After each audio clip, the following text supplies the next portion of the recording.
Good afternoon, everyone. Good afternoon, my dear panelists. Thank you all for joining us in the first of many of our IP talks, IP series, talk series. This is the very first. We plan to do a couple more this year, hopefully, if Professor Oro allows us to. We will do, this one is, as you know, the title is Copyright Entertainment Industries in the New Normal. I'll let Prof speak to that when the time comes, but we plan to do a few more, maybe a bit more specific. We may go into publishing, go into image rights, broadcast, general media, collective administration, and things that are impacting our society at the moment. So without wasting too much time, I have 2 minutes, and I know that the back office might mute me if I keep talking. So let me introduce our moderator for this afternoon. He is my mentor, my partner, the founding partner of L&A-LEGAL Consultants. He is a professor of intellectual property in the Nigerian Institute of Advanced Legal Studies. He is the first IP academic to be conferred with the honorary title of a SAN. And without talking too much, Professor Adebambo Adewako, please can you take over? Thank you.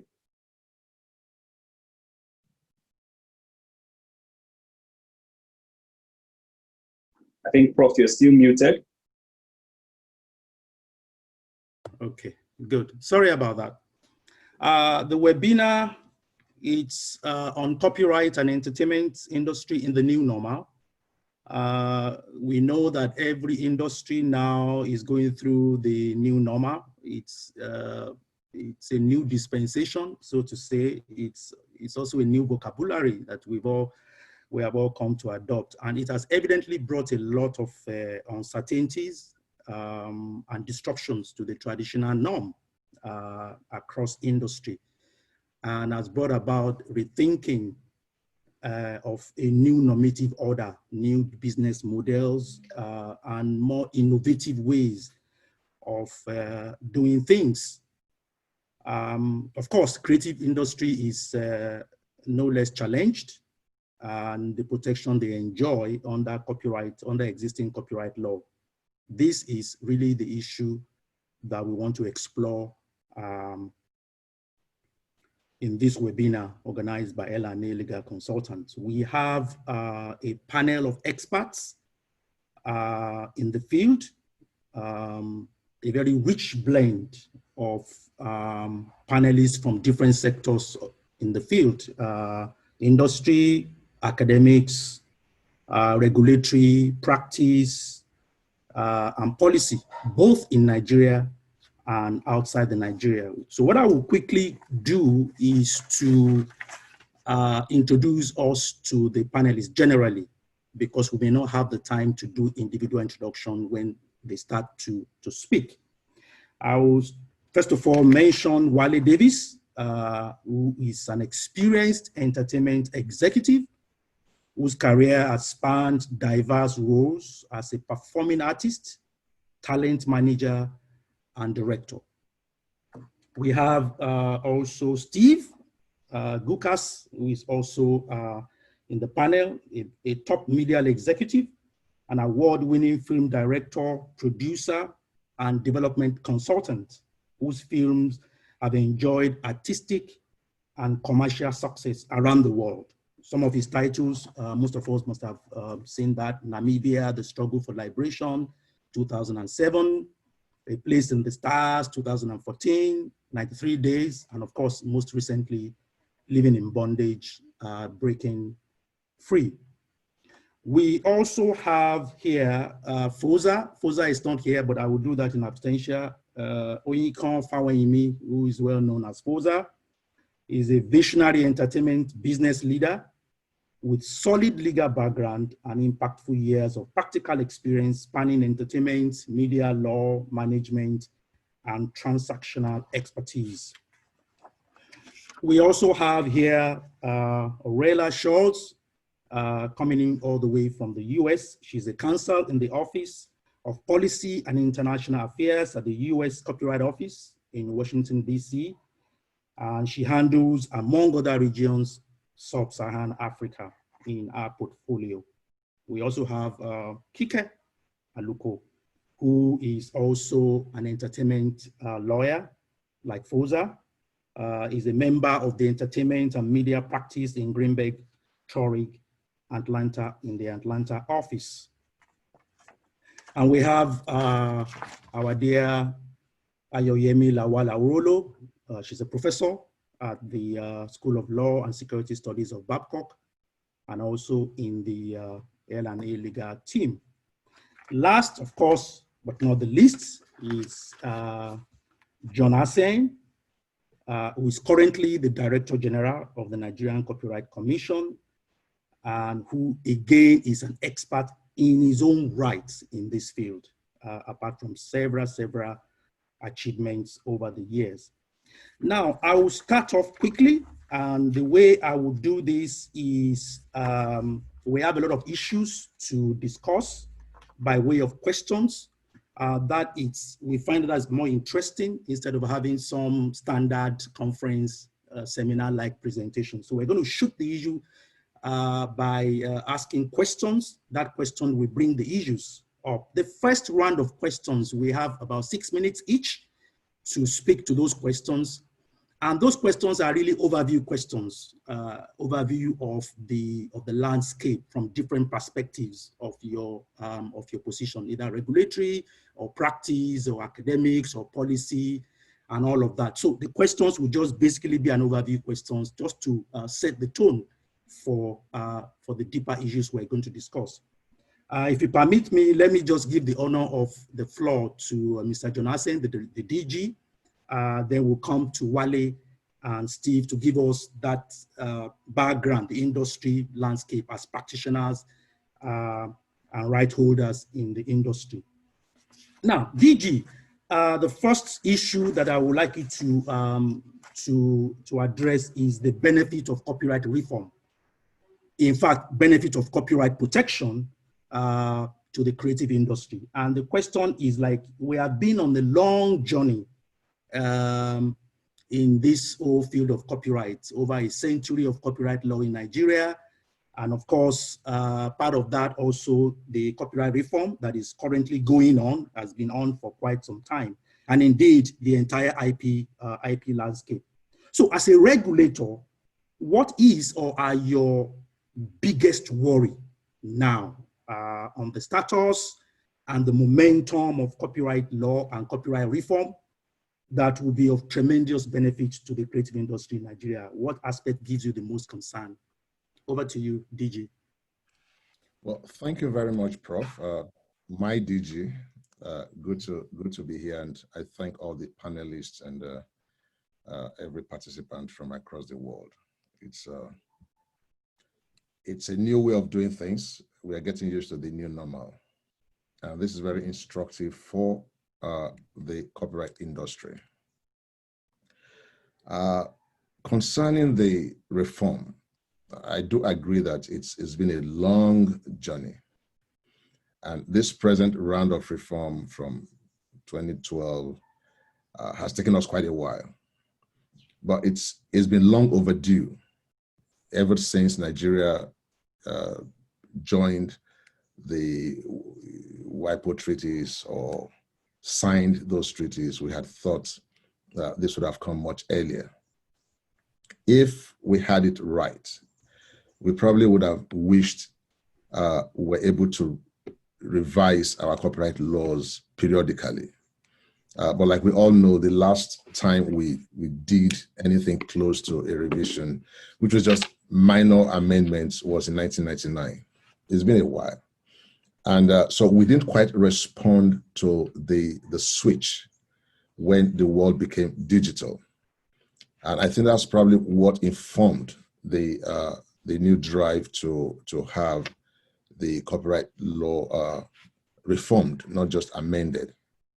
It's also interesting, I mean, in the context of the present pandemic, it's also very interesting because the catastrophic proportion of this COVID-19 has woken us up all up to the realities of the moment. And like I will get to say later, the copyright system seems to be the hardest hit in the IP field, and that should be very instructive.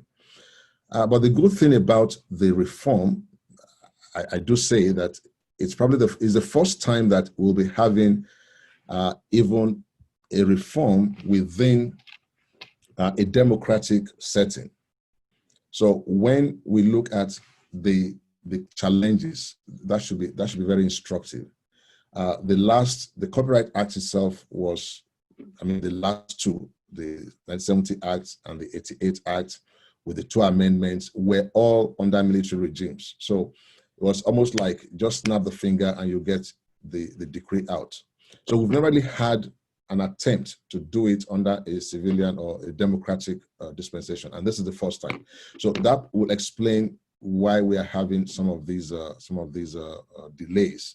But I would say that, having said that, the reform has thrown up a few things, and we've been able to use the reform to gauge the political will of the leadership. And it's instructive. Many may not know this. When the bill eventually got to the Federal Executive Council, it was returned. It was returned because everyone felt that the sanctions were not even strong enough.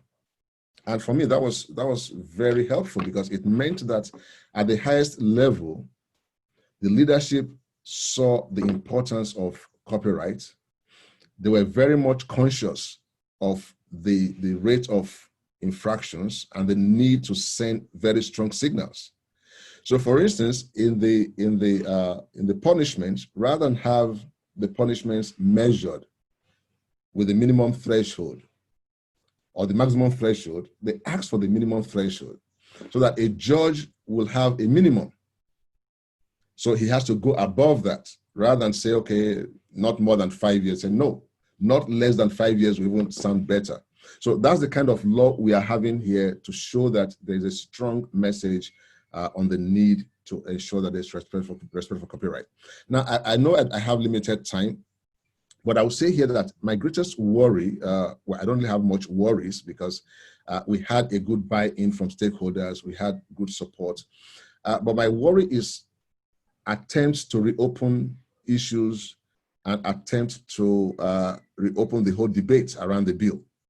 If that happens, then we may just be going back and forth, and we never will progress. So it's better to allow things move on, and then when the bill gets to Parliament and is on the floor for the public hearing, we can make further comments. But at the moment, I have strong belief in the system, and I think we'll be there earlier than we thought. But for this pandemic, I'm sure we'd have gained more traction in this year. Those are my initial thoughts. Wow, thank you so much, DG. That's something to really note. That's something to take note of. That's something to take note of. Thank you very much for that introduction. Let me quickly go to Wale Davis,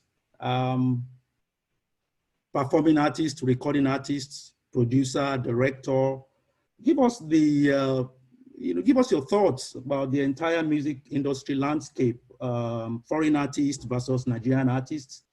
What are the notable differences you would say are the experience of an average foreign or American artist and his Nigerian counterpart in the entertainment and in the entertainment space? Do you think there's any significant difference in the understanding of the role of legal protection in performing your art or your craft, as the case may be?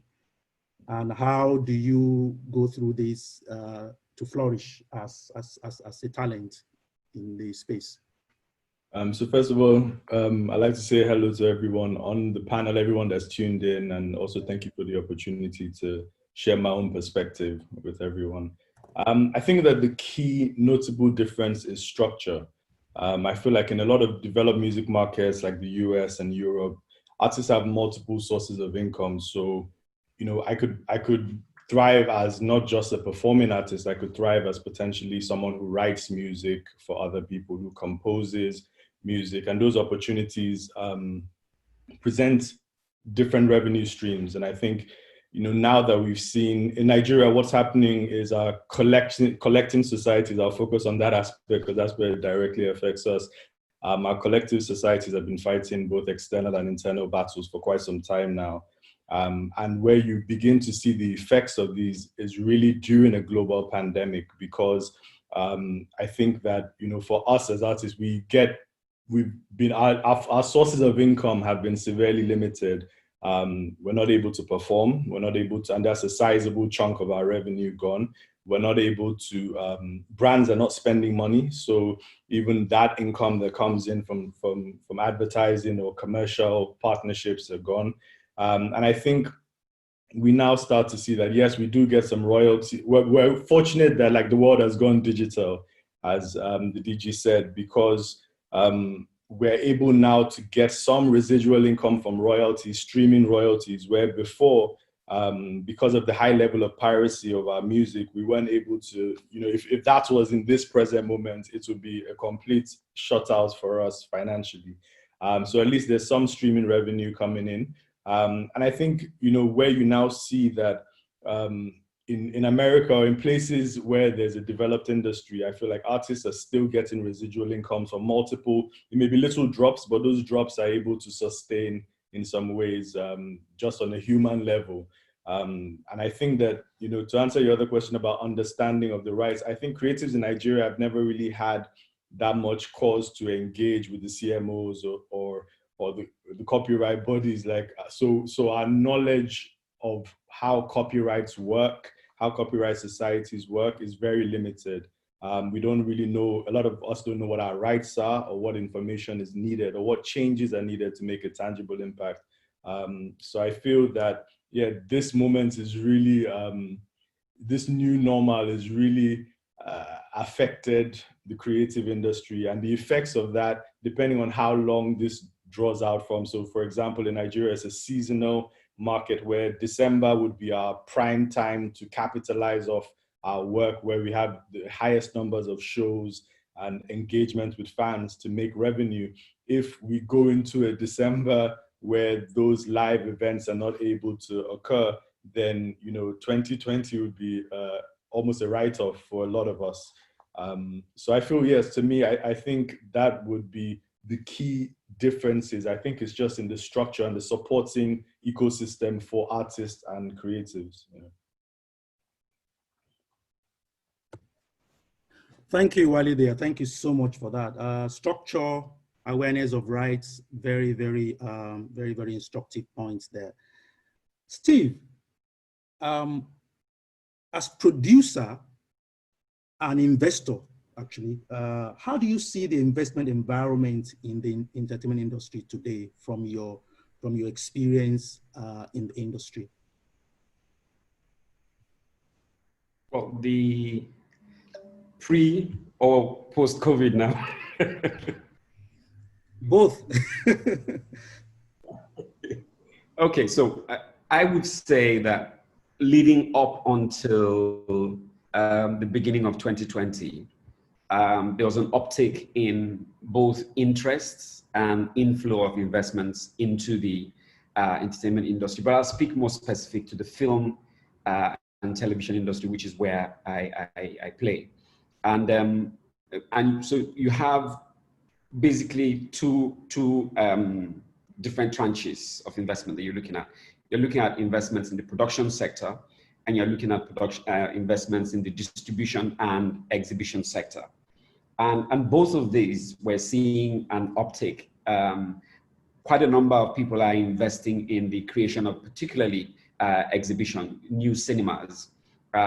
We had jumped over a 2-3 year period from having about 20-something locations to having well over 60-something locations. Now, I'm not talking screens now, I'm talking physical cinema locations. And I know that for this year alone, there was a huge projection of the number of cinemas that were going to come on stream. My group is also involved in the building of some of these cinemas that were supposed to come on stream. But all of that has sort of been put at bay by the current situation that we're going through. So that's the exhibition arm of things. And this is fed by just sort of numbers that we're seeing coming out from the exhibitors and the Cinema Exhibitors Society of Nigeria, and sort of figures that they are putting out, comparing that to what the projections were by bodies like PwC, who had projected that, by 2021, we'll be looking at about $22 million in terms of what business the cinema industry will be doing. But that was already surpassed by 2019, which meant that we're performing way ahead of projections. And what that meant was it was gingering a lot more people to say, well, current players to expand and new entrants to sort of come into that sector of the business. So that's where, the cinema business is. In terms of production, also returns on investments on films have improved tremendously, because with the increase in the number of cinemas in the country, viewership and audience uptake, the ticket counts have gone up, box office returns have gone up as well. So you have, even though we're not performing at the levels of the 2016, 2017, 2017, where we've seen returns of over $1 million, $1.5 million, $2 million for a film, we've sort of averaged where you're looking at somewhere between $500,000 to $1 million as standard returns for big fair films. And then the average films are looking at something of a return of about $150,000 to $250,000, depending on what level of investment you put into it. The result of that is that it's gingered more people to come into the production space as well. The number of films that were put out last year that were produced for cinema and international distribution was quite high last year. And I know that a number of producers and production companies also had projects in the works. This was also supported by the entrant of Netflix into the Nigerian market. And so you're getting more uptake in terms of additional revenue tranches for products. And so that in itself has sort of, encouraged people to come into the production space. So that too was on an going up, but again, put at bay by the current situation. What I see post this, but even within this climate as well, what has happened to people who have existing content is that content has truly become king, where Netflix has projected it was going to run out of content by a certain period of time. It ran out much earlier and had been sweeping up everything that people have in the market. So people who had understood the rights embedded in their works and protected those were able to then find an additional revenue tranche for their content. So going forward, post-COVID, once the doors are open for production, and they are beginning to open, there would be a rush to try and get more content out into the marketplace. But that again is going to depend on how soon enough we flatten the curve. What are the initiatives that the industry puts in place to ensure safety for cast and crew, so that we can continue to produce content in a very protected way. But by and large, I think that the lay of the land for both production, exhibition, and distribution is really, really quite what do I call it? Positive at the moment, and the likelihood is that we're going to see a continuous growth in this direction.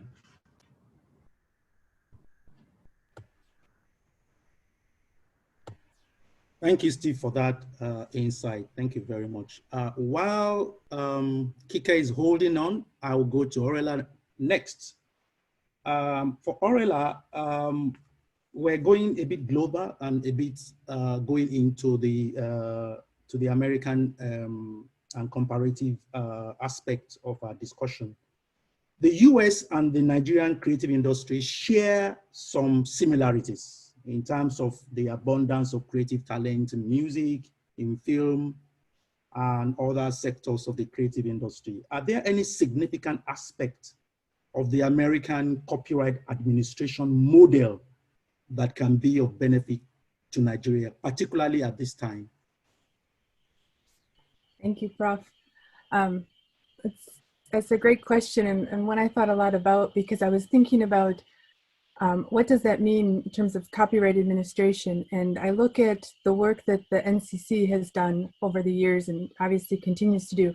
And we know that the NCC is super supportive of the creative industries, same way that the US Copyright Office is here.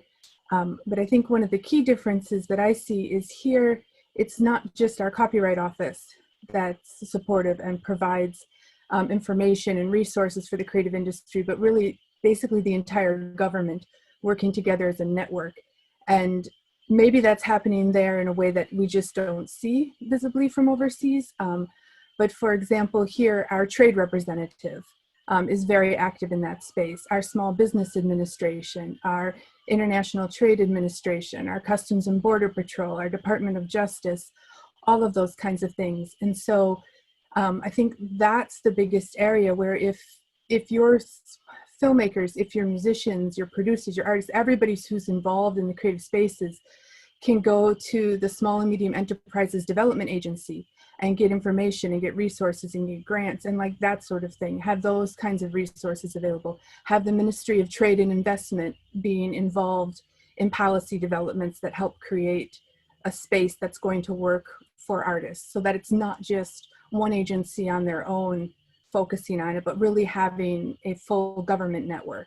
I think that's the biggest thing we have, at least I don't see from here. So if you do have it, especially if the DG can speak to that, but really having, for the industry to know that there's full support behind them for what they're trying to do and that the country as a whole values it.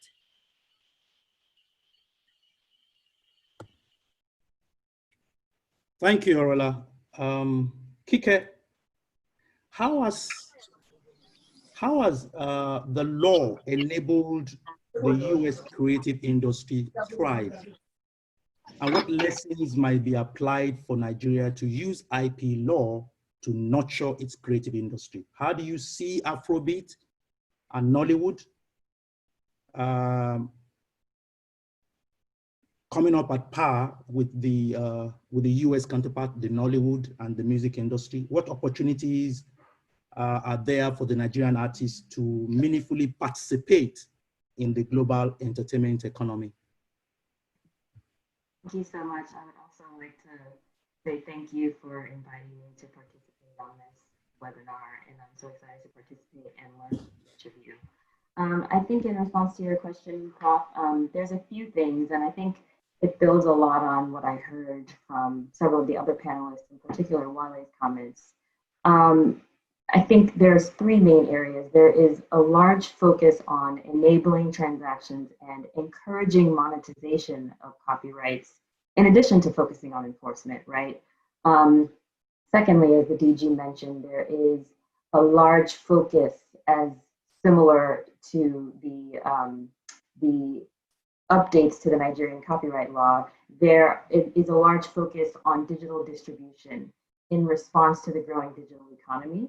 And I think thirdly, there is a keen awareness of the fact that American copyrights, American entertainment products are global, and an effort to put in place structures and resources to help global copyrights thrive, right? So I think one example on the encouraging monetization point is that there is a certain compulsory licensing scheme for certain copyrights, meaning that the copyright owner must issue a license and the user must pay a statutory license fee for use, which is set by law. And it's subject to several requirements, and there's different compulsory licenses for different copyrights. But this stimulates revenue generation, right? And so in addition to a focus on trying to prevent piracy and trying to enforce copyrights, there is an effort to stimulate the production of revenue. I think on the second point, in terms of digital distribution, I think it's quite well known that over the past 2 or 3 decades, the US copyright industry has created a lot of different updates in response to the digital economy. So there's been the creation of the exclusive digital performance right in sound recordings and a compulsory license for non-interactive streaming like digital radio.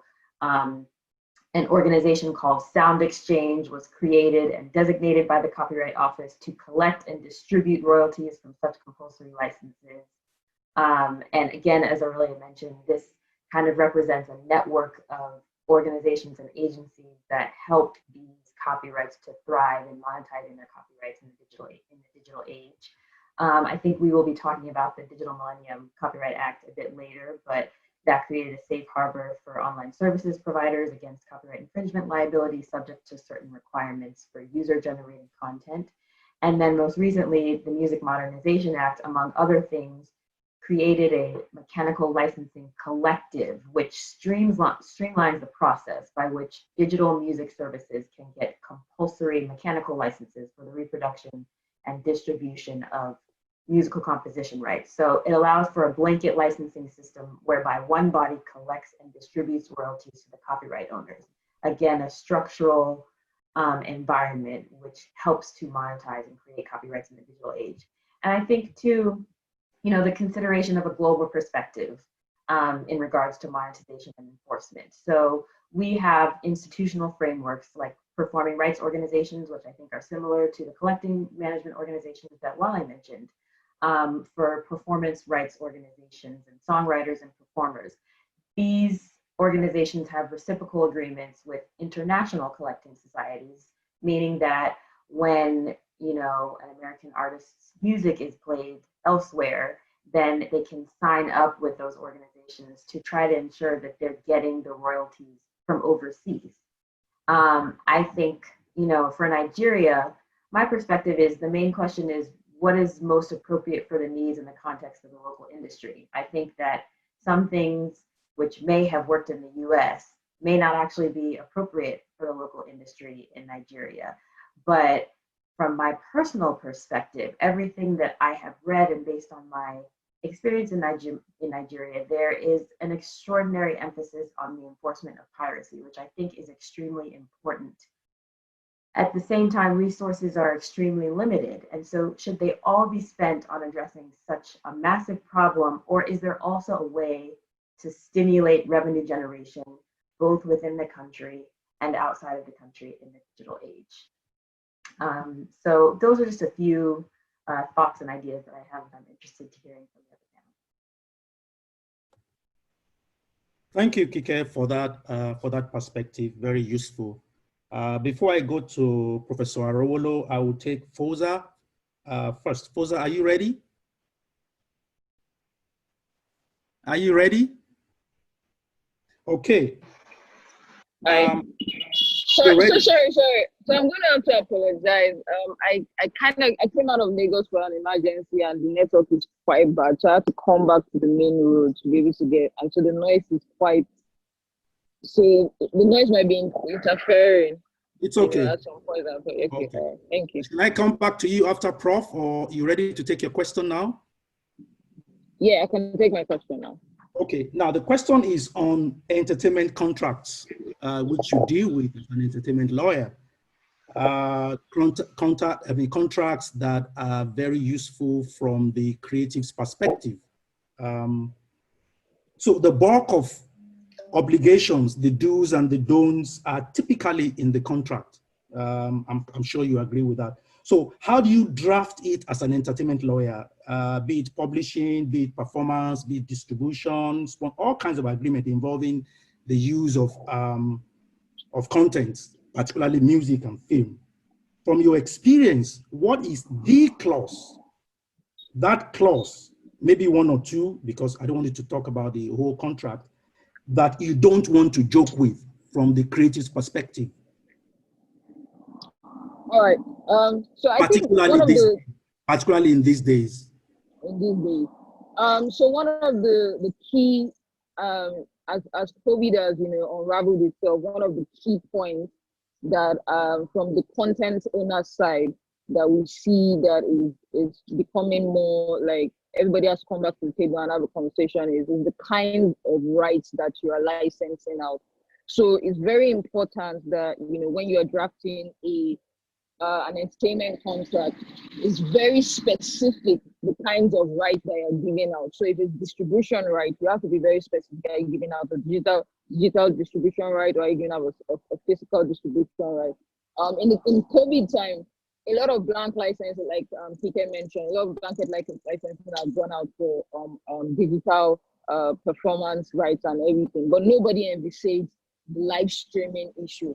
So for an app like Instagram or an app like Facebook, they have the license to use music, but they didn't have the license for live stream. So when you go online to do like an Insta live party or something, it cuts you off after like 30 seconds because they didn't have the proper right. So it's very important because a lot of the entertainment contracts we have here in Nigeria, especially when an entertainment lawyer doesn't look at it for you, is you see a lot of people just give all-encompassing rights and say they kind of like do a generalization that takes with the rights that you have now and the rights that you have in future, and for something as high as like the universe, and not specifically stating territory. In general, when I'm looking at a contract or when I'm drafting a contract for a client, one of the key things I look at is the brand equity of that client, because you need to understand that for the content owner or the content creator, the value is in the brand equity that you have as a person, and that's what gives the IP that you're creating value. So it's always important that for the lawyers in the house, when you are drafting a contract or negotiating a contract on behalf of an IP owner, it's important to take into consideration the brand value of that IP owner, because that's what informs your commercials. And the last one I always pay attention to is the accounting clause, because royalties accounting for IP is quite different. It's an entire scape that's very different, and a lot of auditors or accountants, just like we have entertainment lawyers, we're beginning to have entertainment auditors and entertainment accountants because the royalties are different. So I always pay attention to the accounting clause. Once again, because when you have your data rights, you have your accounting rights, it trickles back into giving value to the IP as a product that you're selling. So those are the clauses that I generally look out for, yeah. Yeah, that's great. That's great. Thank you. Prof, what are the questions that have started coming in? So when we get to the question and answer, I will read them out to the panelists. Just want to let you know the questions are coming in. They are really trickling in their droves. Now, Prof, what are the most formidable obstacles for the Nigerian creatives today, whether pre or post-COVID, in terms of legal protection of their creativity? And what would you recommend as the way out? Prof. Thank you, Prof. Thank you. Can you hear me? Yes, we can hear you. Thank you. Thank you, Prof. This is what happens when the DG speaks first. He said it all. You now have Wale, you have Steve, Corolia. So speaking last, actually is a blessing in disguise. Well, my DG has said it all. So I'm just going to say, rather than look at it as obstacles, I'm not going to look at it from the perspective of a glass being half full. Being half empty. I'm actually going to look at it from the perspective of a glass being half full. So rather than talk about obstacles, let's look at opportunities. COVID-19 has its own opportunities. And before COVID-19, there were opportunities which I feel the entertainment industry has failed to explore. I might be a bit harsh, but I feel by being more innovative, I think everybody was so reliant on the physical, and they forgot that there's this space that they can feel as well. They can do both, so that in this time, they don't feel the heat as much. So I'm going to start with, the DG spoke about 1999, which is a very crucial time. But I'm going to start with 1992. You have Living in Bondage, 1992. And I believe Steve knows about Living in Bondage, is it 2019? So you had Living in Bondage when you had the VHS. Technology was not really high up there. Then you move on. Things seemed okay as far as I'm concerned, looking at the laws and the level of creativity, looking at the corporate content and all that. Things seemed quite okay. Then you got to 1999. I don't know how many people can remember 1999. People thought the world was going to come to an end. It was just about technology. We're moving from one era to another.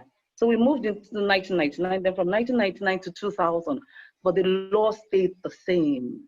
all that happened did not reflect on the laws. And the teacher said so many things regarding challenges and all that in present times and the laws from that time to this time and all that. So we had an opportunity at that time to actually look more at technology and the things that technology could do for us, but not much was done. But gradually we started moving on. Then I remember another time, another crucial thing that happened. I don't know how many of us remember October 1st and Kunle Afolayan, and there was this protest. Before the film came out, pirates had actually gone and really happy about it. As the pirates were a big thing. It was a big issue, still a big issue, but right now COVID-19 is affecting both the pirates and the producers of film. So everybody, we balance out one way or the other. There's an opportunity here, isn't it fine? Rather than always offline performances. Wale, why can't we have something in December that you don't need to have a live performance in a hall, but there could be a live performance somewhere and everybody watches across the world. So December is not totally out of it because of COVID-19. I think we need to rise above COVID-19. So moving gradually from 1992, 1999, then sometime in 2000 and something with the Kunle Afolayan matter and all that, I started following Africa on Netflix, and I was really amazed with that. And I said, I'll read this out. And it says, Africa on Netflix. I always say it, stay true to your dream and craft, and the world will be in your palm. The entertainment industry should be in the palms of those who are creators of films, music, whatever it may be. You can do with it as you want. Looking at COVID-19, telling us now that we need to explore that space. I know it will have its own challenges regarding piracy, streaming online. I can't even believe it, but it's happening and all that. But I still believe that there's a whole lot of space there that we have failed to fill regarding the entertainment industry, and it should do something about that. Otherwise, other people will fill that space for us. So for instance, I sometimes go online and I see different types of movies. You have the high budget movies and you have the low budget movies. They're still there. And then sometimes you see these movies on YouTube. That's not the real name of the movie. So you see, I've Googled once and I saw like 100 movies, Nigerian movies, on the billionaire marrying the house help, the billionaire marrying the mistress, the billionaire marrying the driver. And those are not the true names of these movies. Whether it's the people that produced it, that put it on there, whether it's pirates, whether the people that find that there's a space and some people need to watch these movies, but because the right holders are not doing anything about it, then they fill up that space. If you continue to leave that space open, people will fill it up. And technology is always ahead of the law. So there's no way, it would be difficult for the law to catch up with technology, but we need to make that move. And right now, like the DG said, our laws, 2015 copyright bill, I loved that bill. When I saw it, I saw a whole lot of provisions in it and all that. I agree with the DG, we need to move on with it. We should. I would have said, okay, maybe we'll review it and do some things to it. But from his explanation, I think that's something we can still move on with and all that. And again, going back to that Africa on Netflix, I'm going to be really fast so that we'll have enough time. There's this part that was said by Genevieve, and she said, have you ever heard someone tell your story? Take your voice and replace your face until no one else can see or hear. Very soon, if you don't take up that space, someone else will take it up for the entertainment industry in Nigeria, and it won't be the right holders, it will be some other person. Thank you. Thank you, Professor Yemi. Thank you. The questions have started really, they are really increasing in numbers. We need to double up. Let's go to the second round quickly, then we'll go to the Q&A session. DG, you spoke about enforcement, and I think Ike also made allusions to that when she was speaking. With the enormous enforcement powers of the Commission under the existing Copyright Act, what are your plans for the digital space, for digital enforcement, looking at your enforcement powers, particularly now that COVID has forced everybody to that space? Do you have any plans or any rethinking how to re-strategize your enforcement powers digitally now? Well, thank you very much, Prof. It's I think COVID has, first of all, Arolo mentioned this clearly. The COVID pandemic has also opened us to see some realities. And I think we can leverage on the positive side of things. And one of the things it has thrown up is the need to police the online space even more than ever before. Quickly, I will just give two illustrations here. And this happened last week, or this week. First, someone called and says, oh, he's found an e-library being run by a government ministry, and they have on it books by Nigerians and by foreigners, foreign works and Nigerian works, and they're downloadable. So I did a quick check on it, and I found that indeed I could download some of those titles. And I found that just unacceptable. So immediately we had to do a letter to the ministry, in fact, to the minister, and we are following up on that to say, look, bring down these books or you shut this site while we'll investigate. And I know how these things work. Someone may have gone there with some proposal on providing e-libraries, and they thought there had been some rights clearance. And the ministry now finds itself in a situation where is the one carrying bringing pirated works for people to use. The other one is actually about my own works, because I got a notification that there was something about my book online, and I go there and I find a chat room, and someone is asking, where can you find my book? And the other one says, oh, I can give you some copies. Before I knew it, I read down when I saw PDF versions, EPUB versions, all versions. Someone just gratuitously gave like 3, 4, 5 versions of that book. Well, it was like a wow. Now, I wasn't really hurt, but it got me thinking that, okay, maybe there's a gap here. I should have changed my business model to be able to meet the reader where they can get the books. And someone mentioned this earlier, that we are moving away from the physical to the digital. So businesses must also be conscious of that and meet, fill that gap.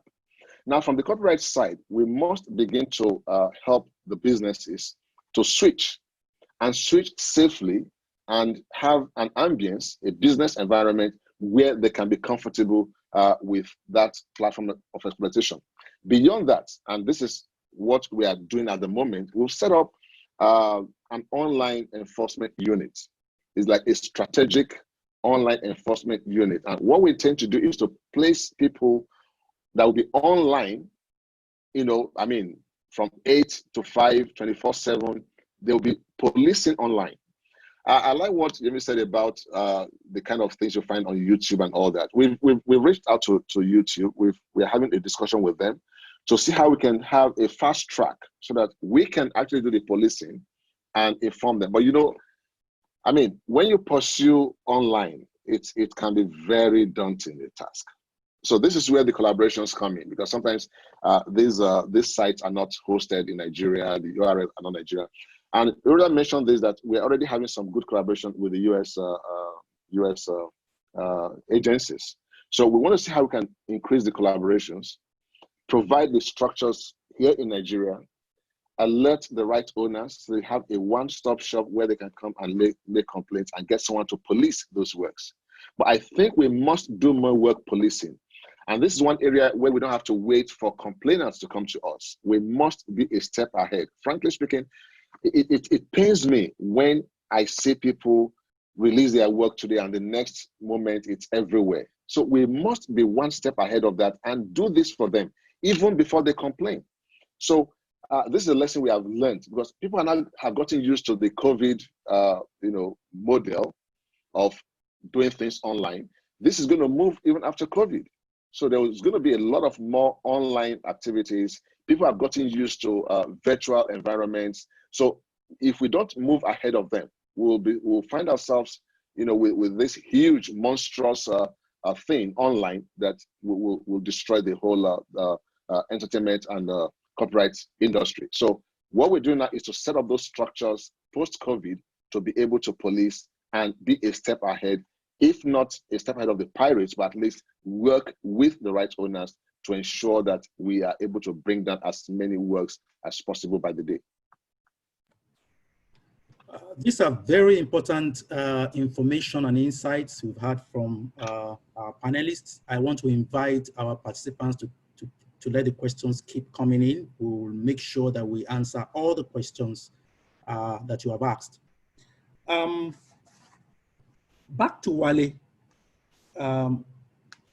You have promoted Afrobeat, alternative music across the world over the years. What prospects for this music now and the artist on the global stage? In your intro, you just introduced us into that, but can you speak a bit more for about 2-3 minutes about that? Yes, so I think that what you've seen in the last few years, at least in the music space, you've seen a lot of one, DSPs, so digital service providers, come into the space, actively try and put boots on ground in Nigeria and Africa.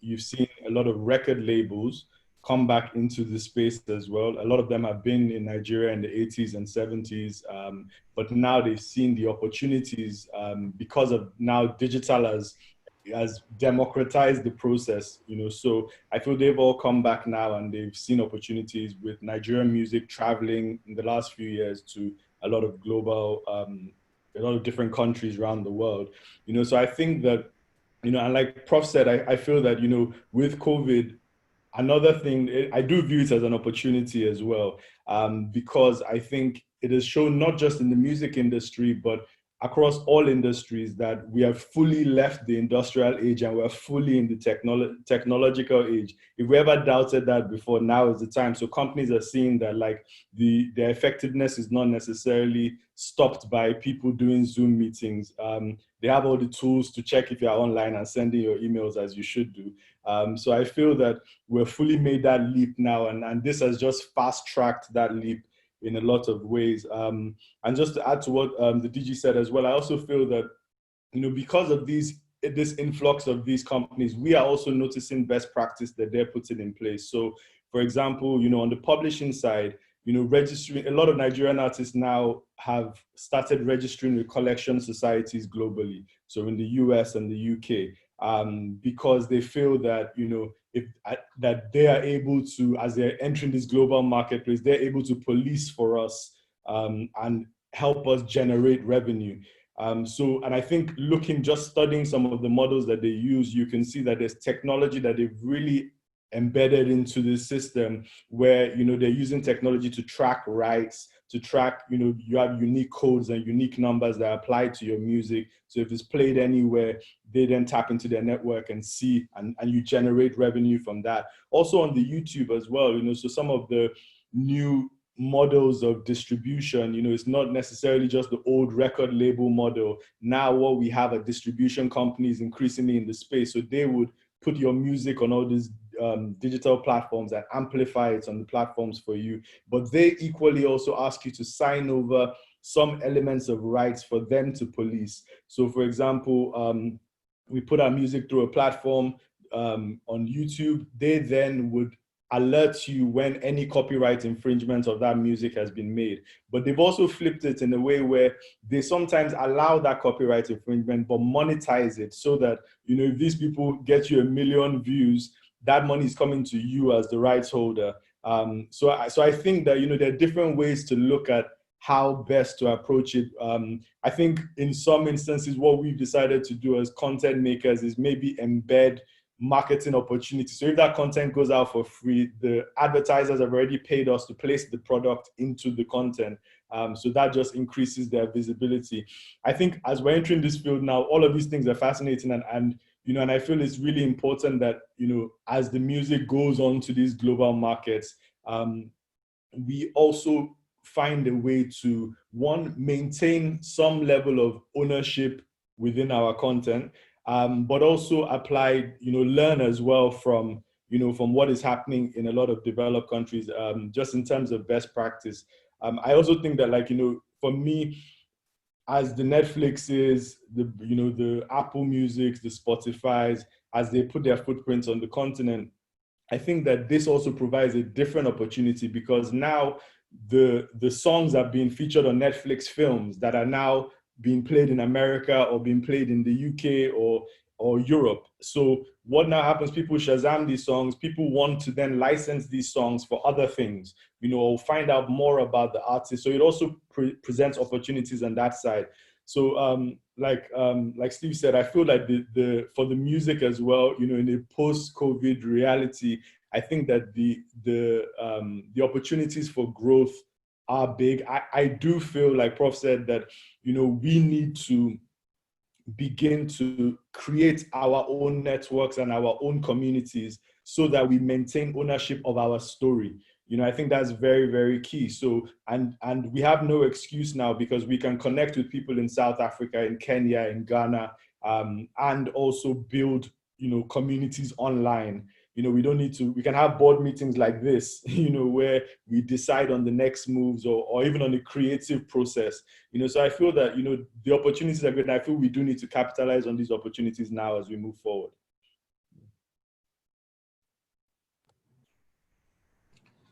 Steve, for an industry that is primarily driven by private funds, do you support regulatory intervention or stimulus packages, the kind that we've had in the last couple of weeks during the COVID, for the creative industry, generally, of course, specific to the film industry?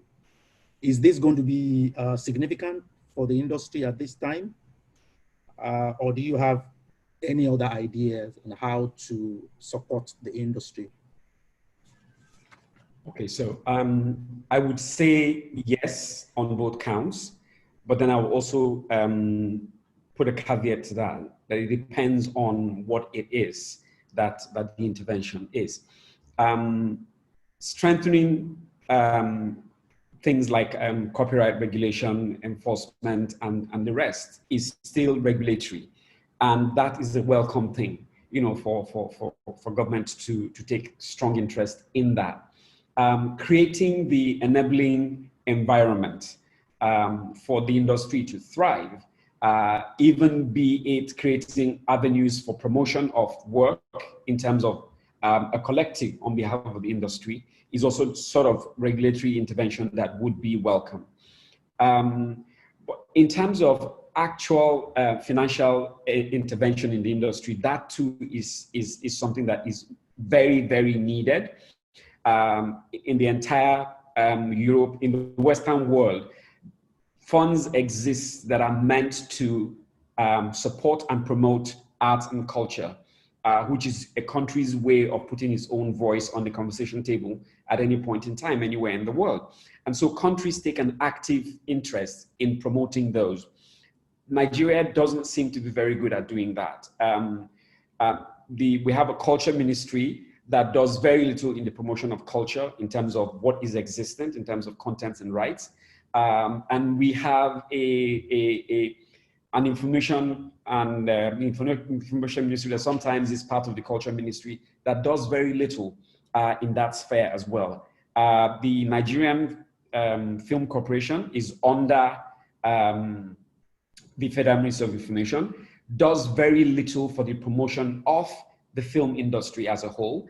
The support structure, in fact, sometimes they barely have enough to just pay their own salaries. And so if we have that kind of body that exists just to pay its salary and do nothing else, then we could do without that body. But it is a very, very needed body because film commissions all over the world are a strong driver of the film industry, as is the culture ministry as a strong driver of culture in general, which is theater, film, television, music, and the rest of it. And so on that side, that sort of regulatory intervention is required.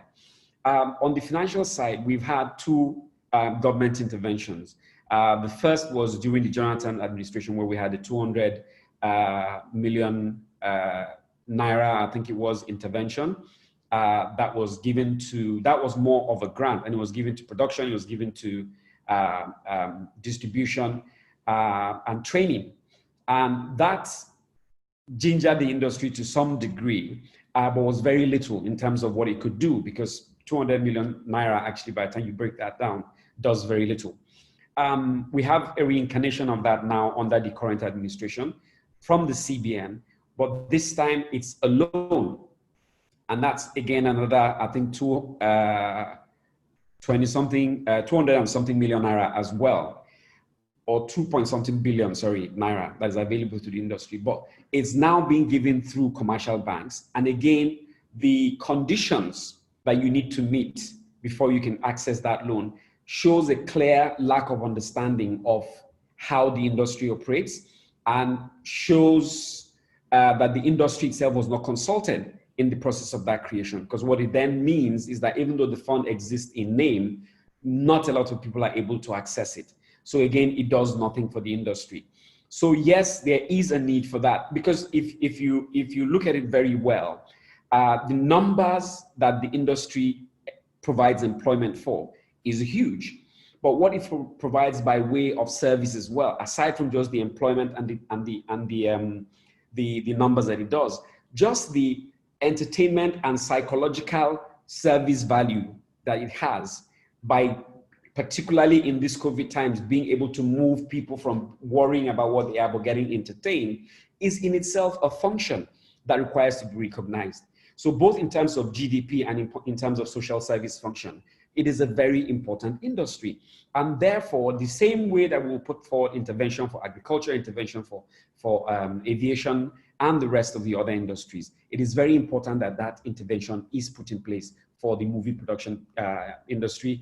And if you look at it from a point of view where you're trying to understand what the value chain that exists in the industry are, you would realize that you don't have to give me money to make a film if you create the enabling structure that when I make a film would ensure that I make returns and profit on my investment.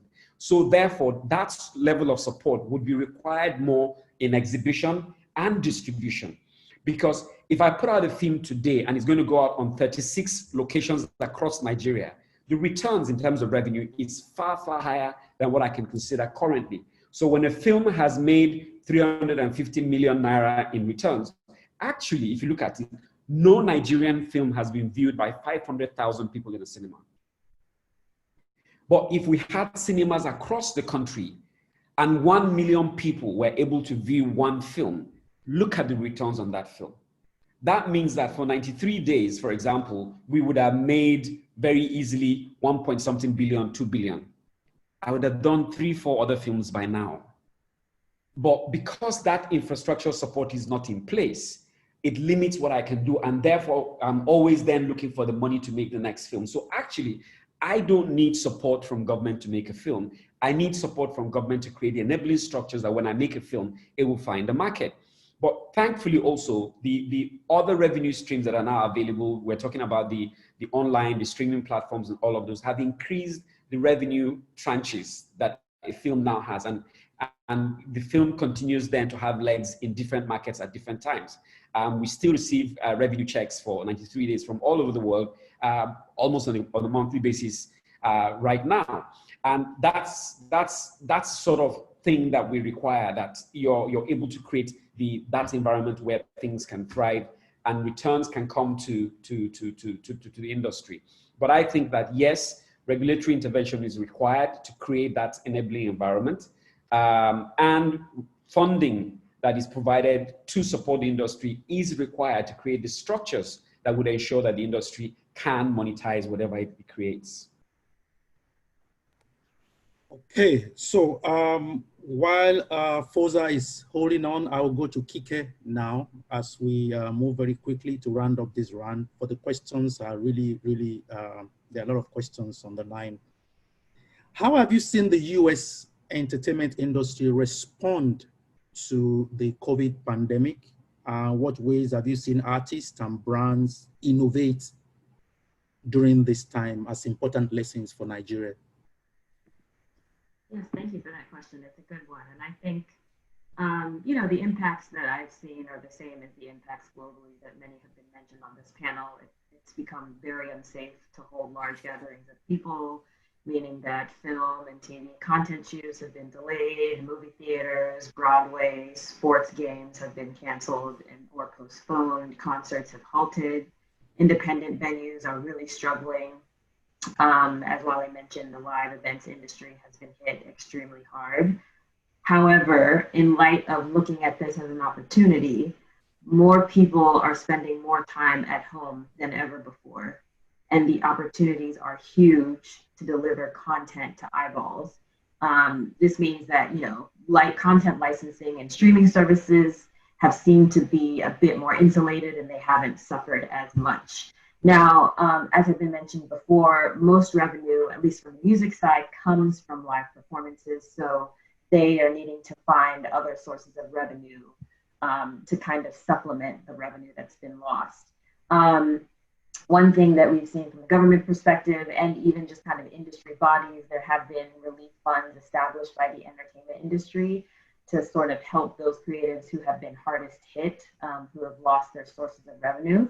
But also we've seen that online platforms have presented a really good opportunity for creatives to innovate.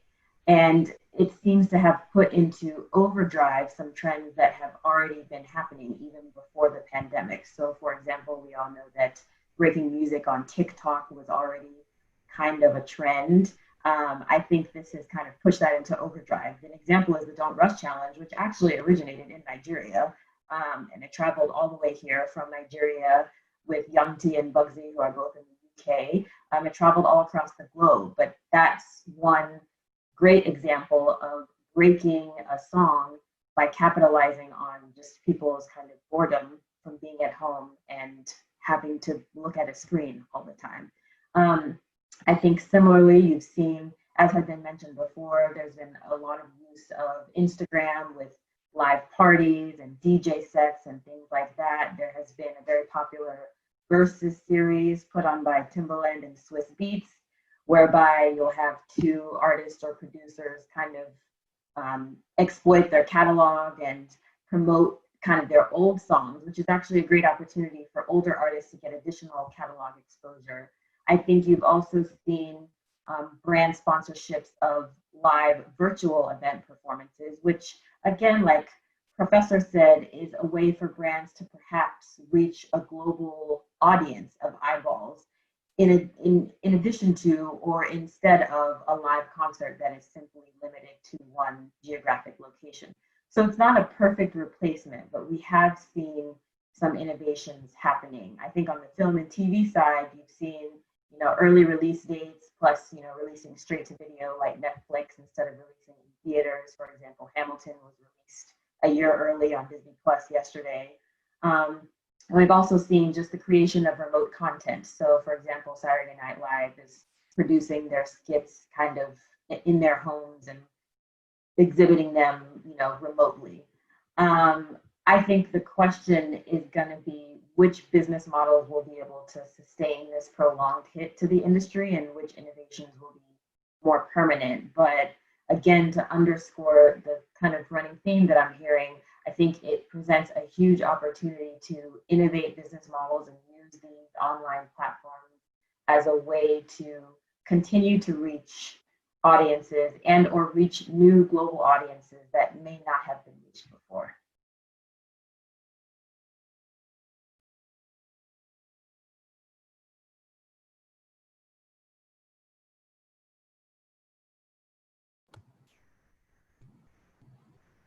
Let me go to Foza now.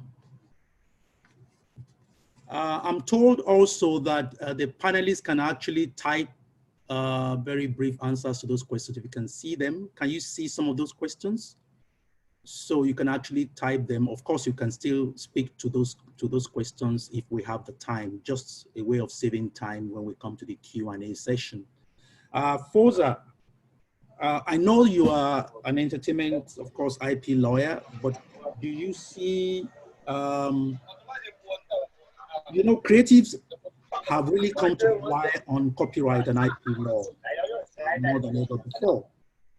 But do you see them being 100% protected by the law, by IP law now, or do you think that they can find some other ways of protection outside IP law from your experience as an entertainment lawyer? So like I was answering in the comment section, I'm saying that even all around the world, right? Like even on the ranking of the country with the highest piracy, it's still the US followed by Russia, right? And what you find out is that even in the midst of piracy, they figured out a way to still maximize to the fullest potential the exploitation of the IP that they have. So it's a combination of both legal, a combination of education, a combination of technology that helps to ensure the highest maximization or exploitation of a particular content. Now, the usual behavior of the African artist or the African creator is that they never pay attention to their business, right? And this happens everywhere as a typical Nigerian in every industry that we have. So you don't put the proper structures in place, which includes your accounting, your legal, your management. So you give your, let's say, for example, you give your film to a distributor, you give your a film to a distributor or your music to a distributor, and you never go and check what platforms you license it to. You never check how much he has made, what territory is he distributing to, what kind of license are you doing?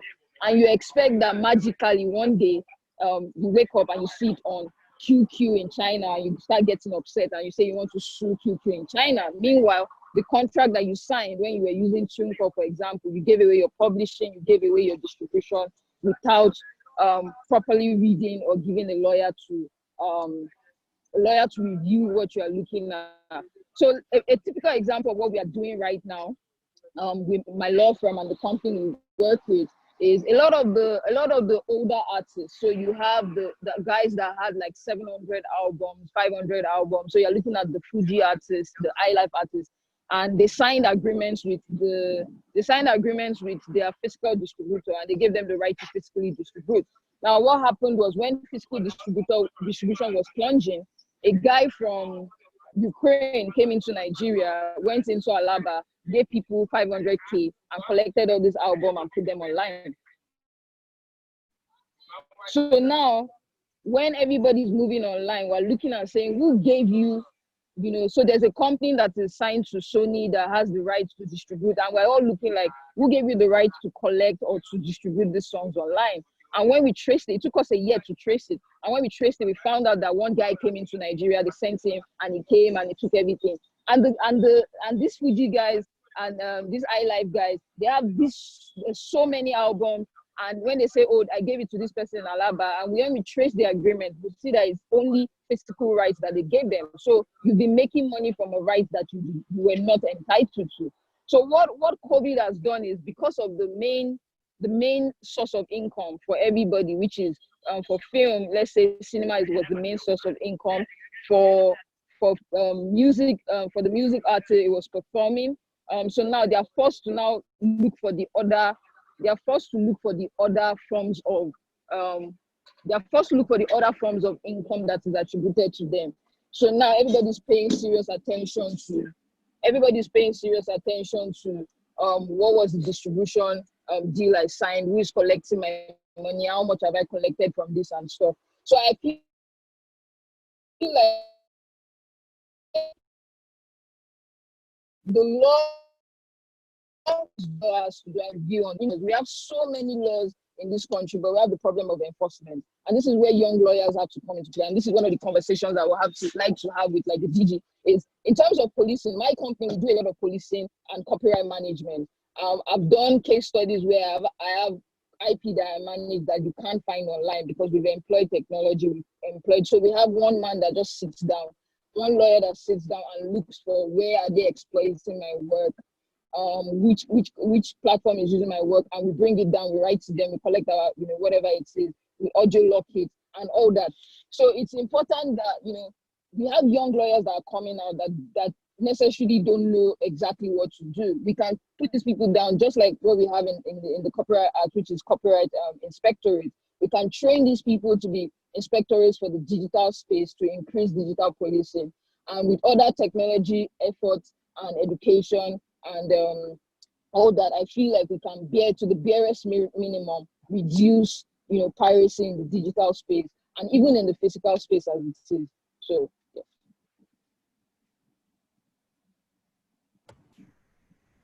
Thank you. Aurela, quickly, the US Copyright Office, any new or particular legal innovation that is going on there in the light of the COVID?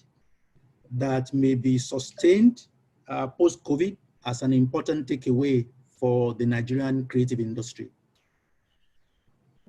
Thank you, Prof.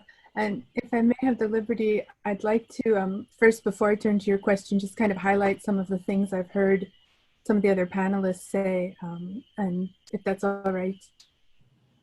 Okay, thank you. And I wanted to do that by sharing a short story.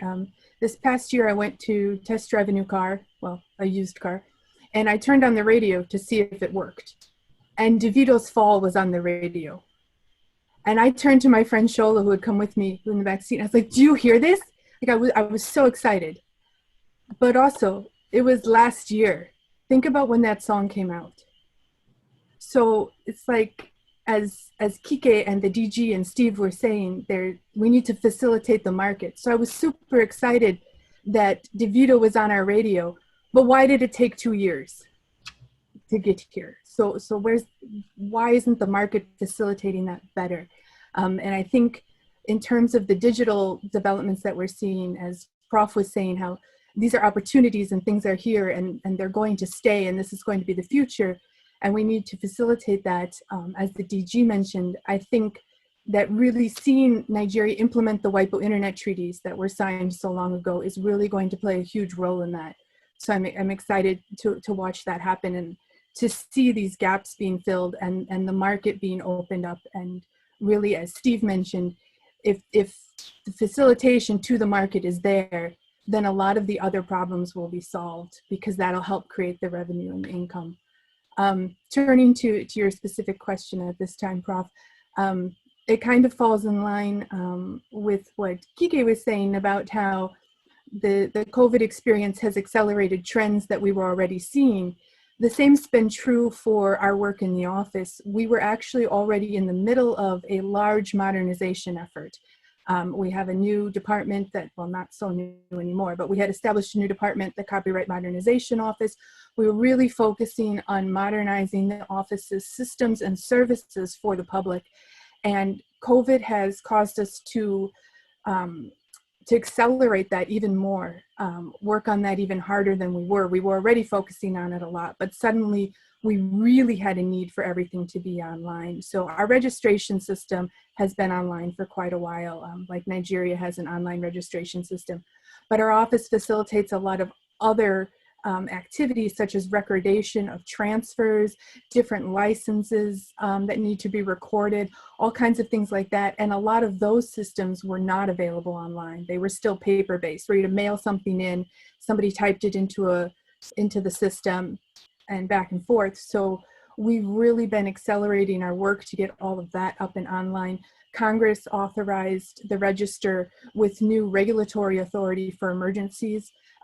That's now part of the law, so that's going to stay. So while we have that authority now during COVID, if in the future, if there are other similar emergencies that are declared, the register will have that ability to step in, change timelines, give people more time and more space and more ways to do their rights. And I think one thing that's nice for the Copyright Commission is the Copyright Commission in Nigeria is much more of a regulatory agency than our office. So they probably already have a lot of that flexibility, and just being able to use that and making sure that when the people who need to use the services, when they're suddenly more limited in how they can use the services, really facilitating what's available so that they can come in and keep doing what they need to in terms of registering, recordation, or just accessing the resources of the department.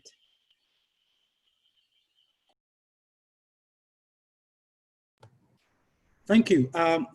There's some questions I will take at this point. Some of them are very similar to some of the remaining questions we have. There's a question here that I will direct to Professor Yemi, but just before that, there's a question here for Kike, and I would like Kike to answer that question because it's from your presentation that the question was asked. It said, having mentioned the tensions between monetization and enforcement, how do you think smaller artists will benefit from monetization rather than enforcement? And just before you answer that question, the question for Professor Arolo will be, can a law prohibit a copyright owner from exploitation of his rights?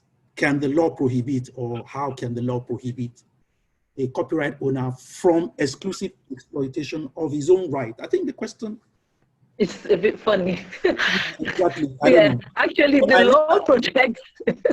Exactly. I leave that to you. But Okay. I see a question here for Wale, but I can't see the question again. So, Kike, can you take that question? Yeah, so it sounds like the question is the tension between monetization and enforcement with a lens towards smaller artists. Is that correct? Okay. Yes, so I think it's a really good question, right? And I'm not sure that I have a direct answer, but I will tell you issues that it raises in my mind, right? So when I think about enforcement, I think about the level of resources that are required to effectively enforce, right? And at least from my perspective,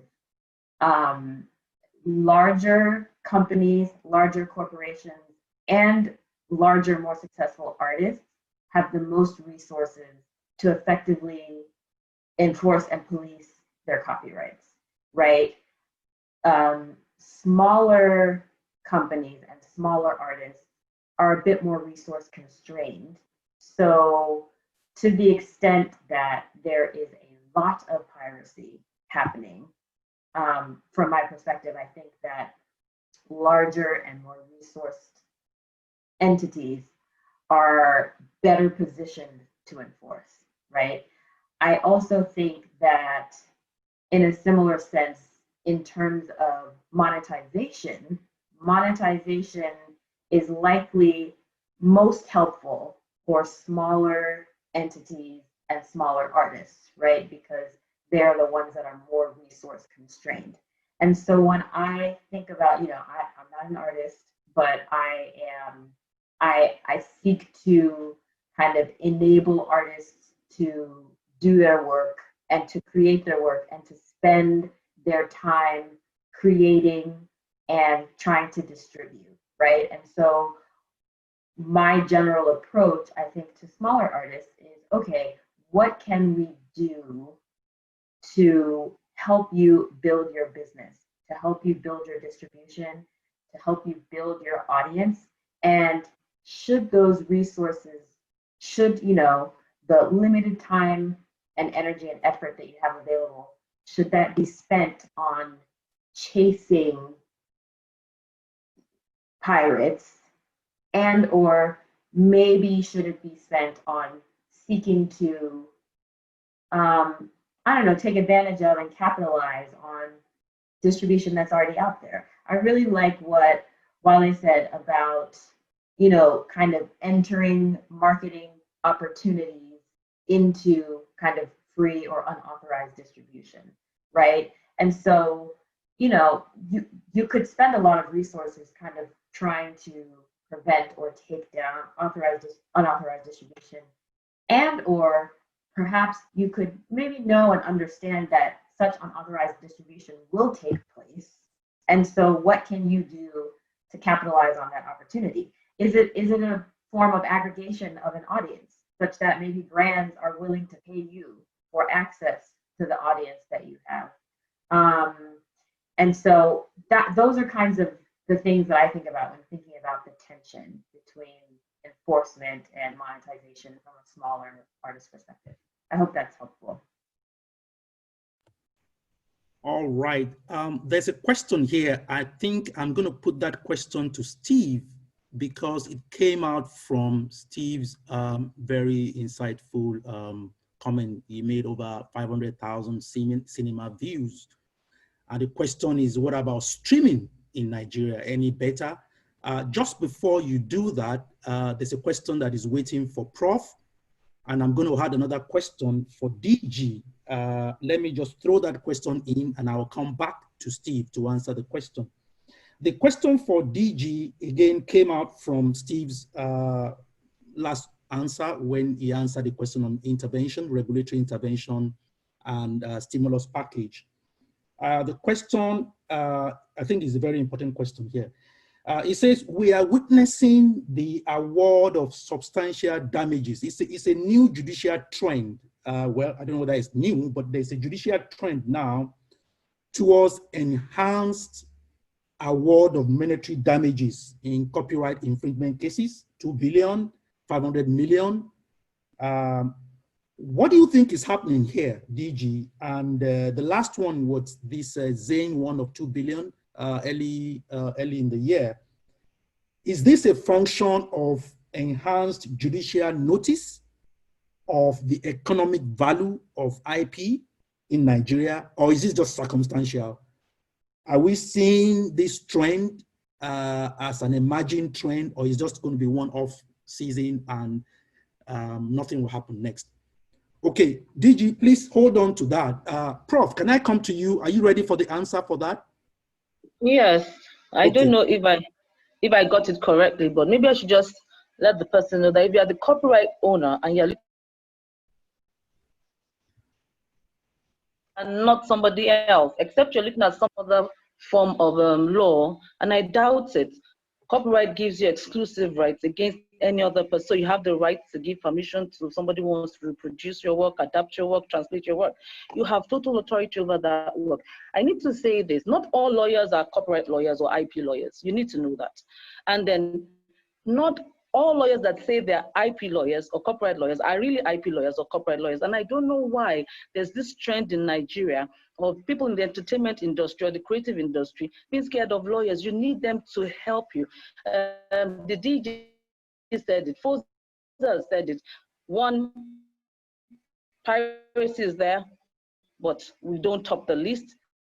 Then other countries follow, as well as the technology, and then as well as policing. The DG has said it, not just NCC can police your rights, you need to police your rights as well and do something about it. So you have exclusive rights, and I don't know of any law that will prohibit the rights that are meant for you. That's the answer I have.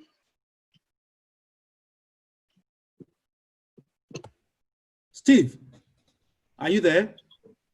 Yeah. Yes, I'm here. Streaming, the question is, what about streaming in Nigeria? And you have anything to say about that in the current circumstance? Well, the thing is that the streaming platforms don't release their numbers. They don't share their numbers. Netflix doesn't share what numbers your film has done in terms of numbers of people who have seen it. But one would expect that, given the spread, the coverage of streaming platforms like Netflix, that both people within Nigeria and the diaspora and non-Nigerians all over the world get to have access to content that usually they wouldn't have. So I would wager to say that a lot more people get to see any content that goes onto those streaming platforms, but the numbers are officially unavailable. DG.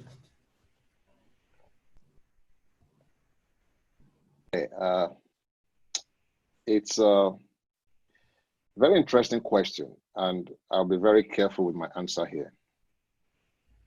Whether the high damages we are seeing now is circumstantial or it's a function of the enhanced judicial notice of the economic value of IPR, my hunch is that it's circumstantial. But in some way, it comes with mixed feelings. First, we're happy to see that courts are more willing to award high damages. When in 1980, Justice Begore awarded the damages in the ICIC, we thought that was very high. When we saw the one in Daily Times, we thought it was very high. But we've seen very high figures in recent times. Now, I'm being careful here because some of the cases are either on appeal or they are still very fresh. So I wouldn't comment on specifics. But my general observation is that, and this is probably where one is worried, is that some of the judges that award very high damages often do not sufficiently interrogate the facts to be able to give one some comfort as to how those figures were arrived at. And if you look at the 3 or so cases that have come out recently with very high figures, the figures have almost always been what the plaintiff asked for. So I think this is also a function of some gap in the advocacy, or maybe where the defendants are not able to put up good counter arguments. So the plaintiff will have his way.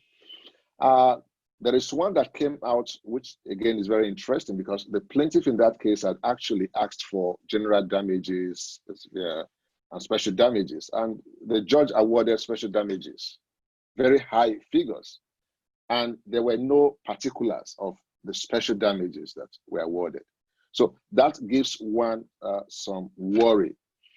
What I really want to see is a holistic growth and development of the jurisprudence in a way that we can build on precedents, rather than have these spikes that come and it looks like a fluke.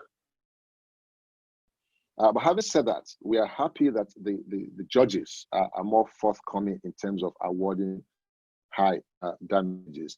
It would have been okay if some of those damages were actually punitive, because sometimes the judges don't say it's additional damages, they don't say it's punitive, and they just award damages. So that doesn't really help the jurisprudence.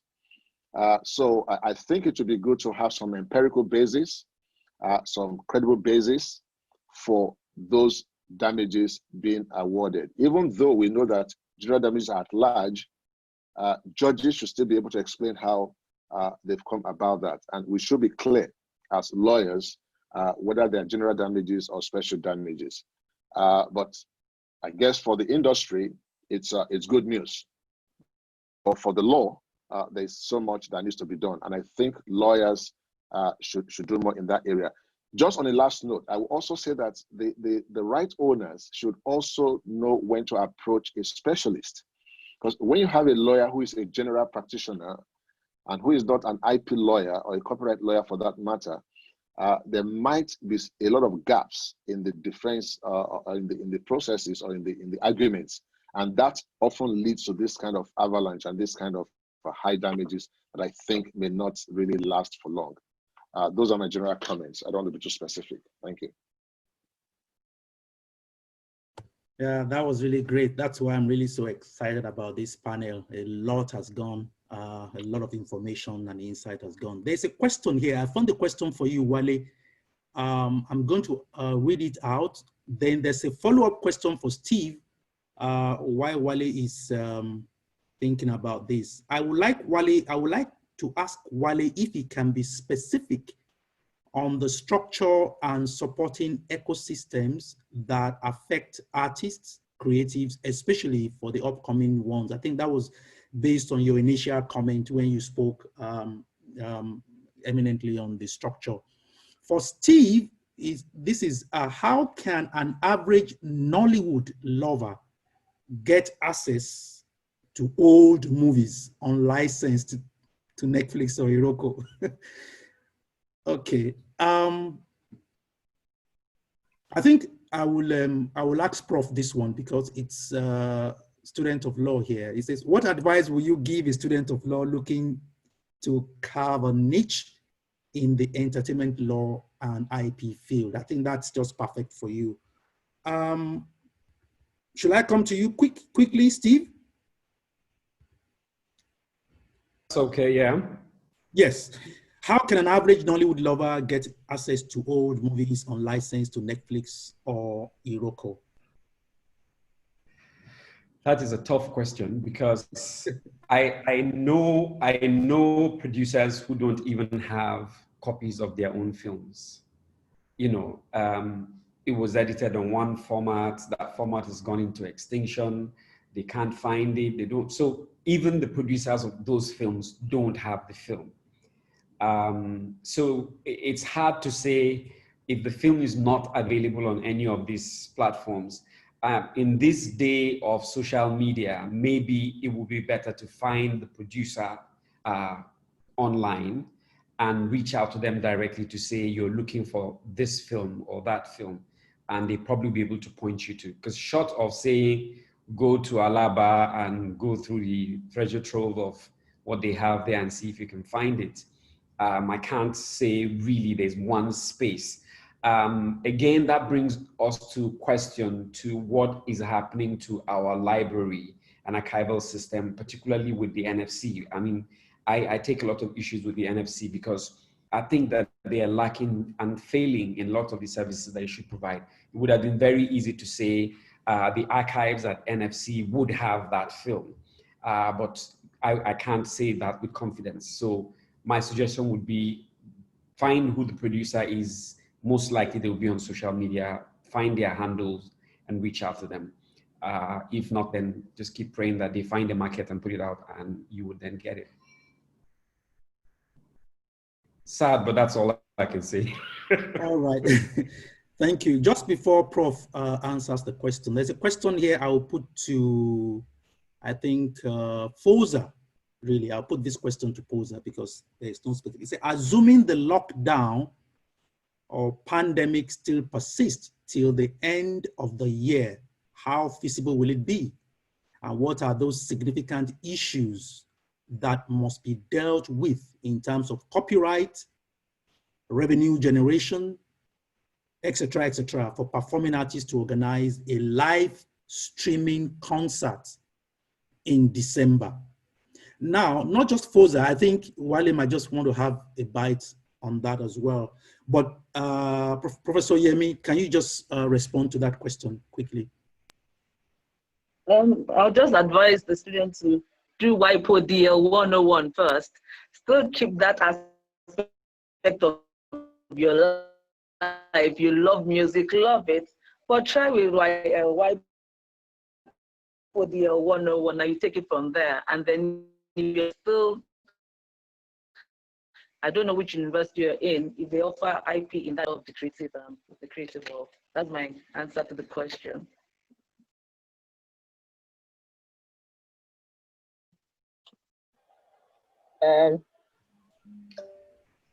Steve, no, Fosa, sorry.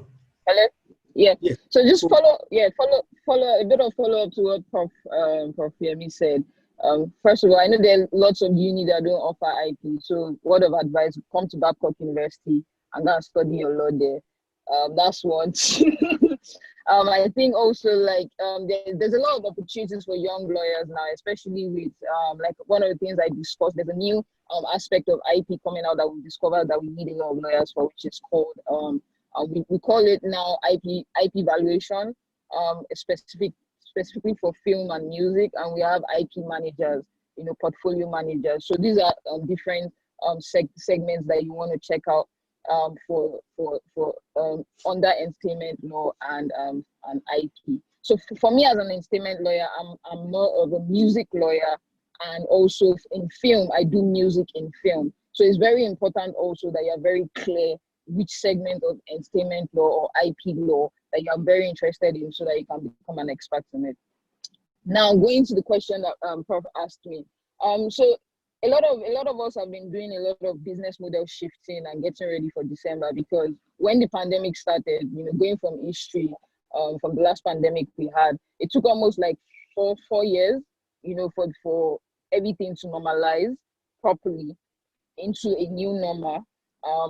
And we saw a lot of trends that came up. So a lot of the things that we've been doing is following with history and also looking into the future, the things we can shift. And one of the things that we figured out is that virtual concerts is going to become a thing. So one of the biggest concerts in Africa that happens is the Experience, and the Experience has started preparing for a virtual concert. And what we see now is, gleaning from what the US are doing, you see a lot of set creation or set design to create an experiential value, that makes it different from what you see on Instagram or what you see on the regular YouTube. Is to create an experience where people can lock in and experience that concert. So a lot of set designers are beginning to see a lot of work. A lot of graphic designers are beginning to tap into that space. But for the lawyers, a lot of what we're doing now is that now it's important that set lists are being adhered to. Now, in the physical world, in Nigeria, we had an issue with set lists. in a standard world, when you go to perform, in the standard world, when you go to perform, you have to submit a set list where you go and clear, the rights with whoever needs to be cleared with, especially the CMO. And once you are done with that tour or you're done with that concert, you submit your sorry, can you guys hear me? Sorry. Hello? Yeah, we can hear you.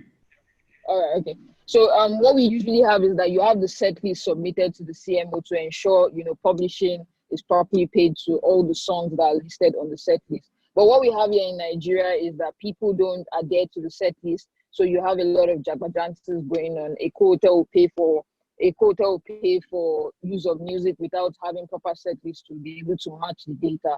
But with virtual concert now, we have a real opportunity. And many of us that we know and we're educated and we want the progress of the industry, and we're not people that want to see the downgrade of the industry for our own capitalistic view. A lot of us are beginning to push set list clearance, where if where we have for example, I work with a band called Alternate Sound, and we want to do a concert in October. In November, we're beginning to speak with labels and publishers, the list of songs we want to perform, and we're clearing it. And once we're done with that, we submit to the collecting society that we're affiliated with.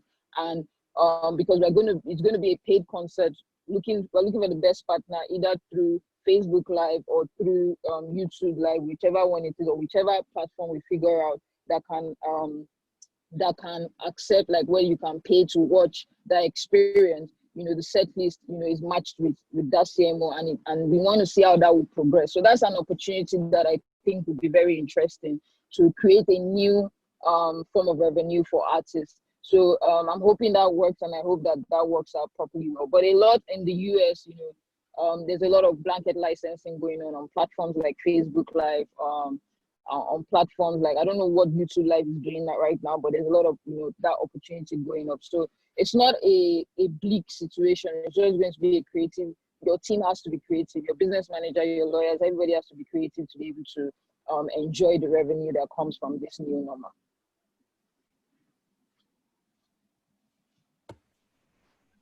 Thank you. Can you believe we spent almost 2 hours? And I can't take all the questions, but I have, there's a question for Kike, and I'm looking for that question. If I find it, I'll let you know. Wale, do you want to chip in there on that quickly? Very quickly. Really quickly, two things I would say. I agree exactly what Foza said. I feel that we as artists, we found ourselves in weird situations where, for example, we do online performances on Instagram, and we play our own music, and we are given notifications and warning that we're playing copyrighted music.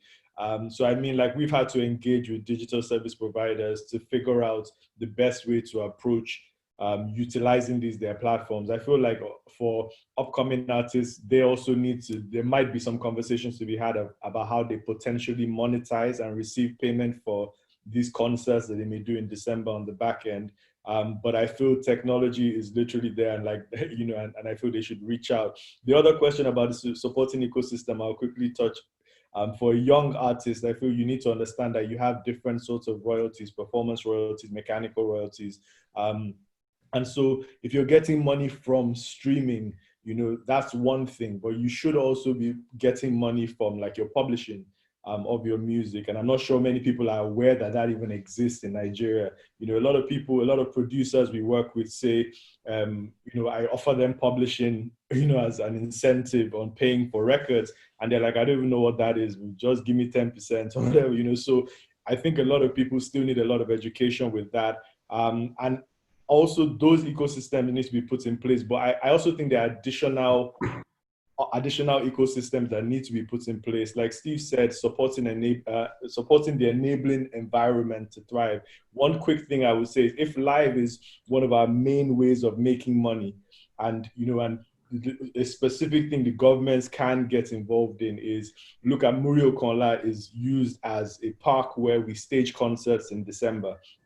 I think that there can be some support. It's been consistently happening for years now. So I think there could be some support in terms of like handling some of the production costs. Maybe a stage is set there, move there in December.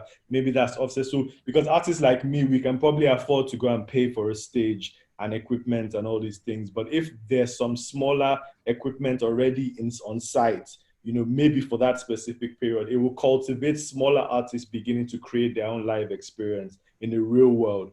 And I also think the grants as well, and those grants should also involve, like Steve said as well, stakeholders in the industry. I think it's not really a realistic expectation for upcoming artists to provide collateral. So maybe some other more relevant metrics can be put in place to accessing this funding and grants.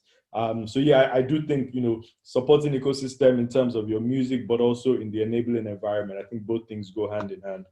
So. Thank you. One last question. I think that will go to Steve because it's very appropriate for the movie industry. What is the relationship between broadcasters and the creative? Because the creative needs a platform.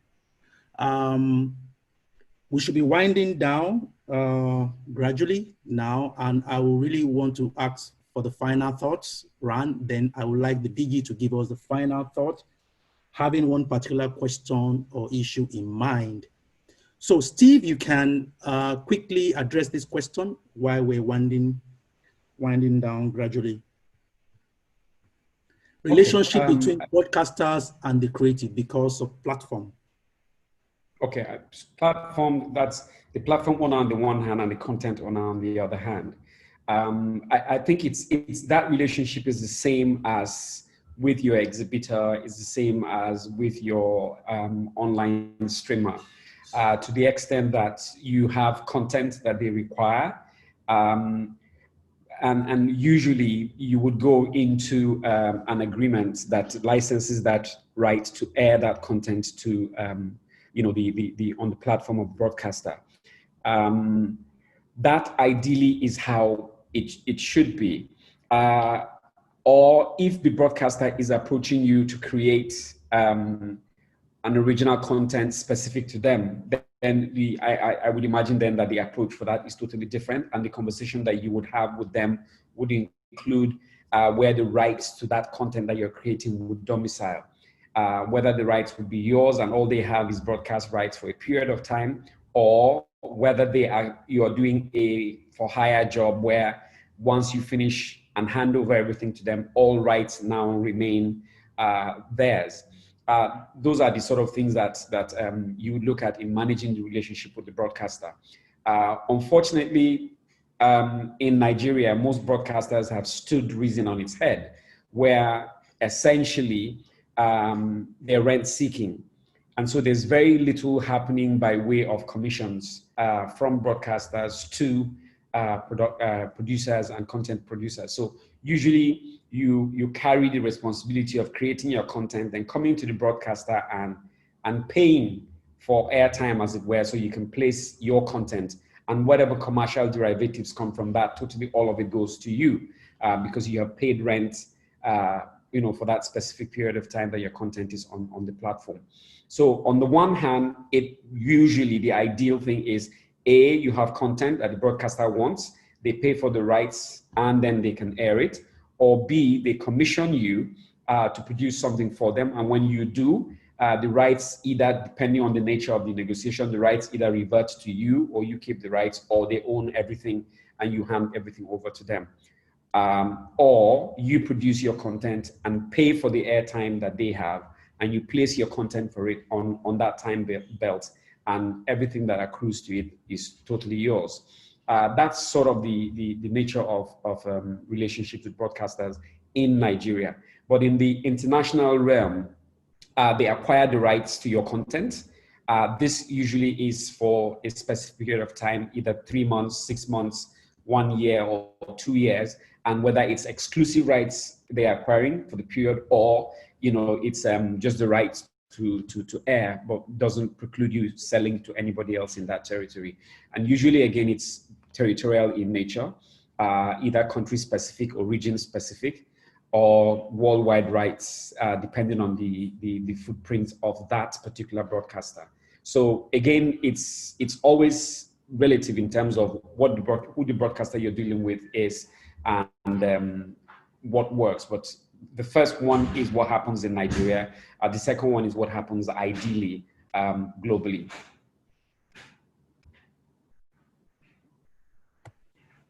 Well, thanks. You know, that makes me think about the ongoing debate about the new broadcast code.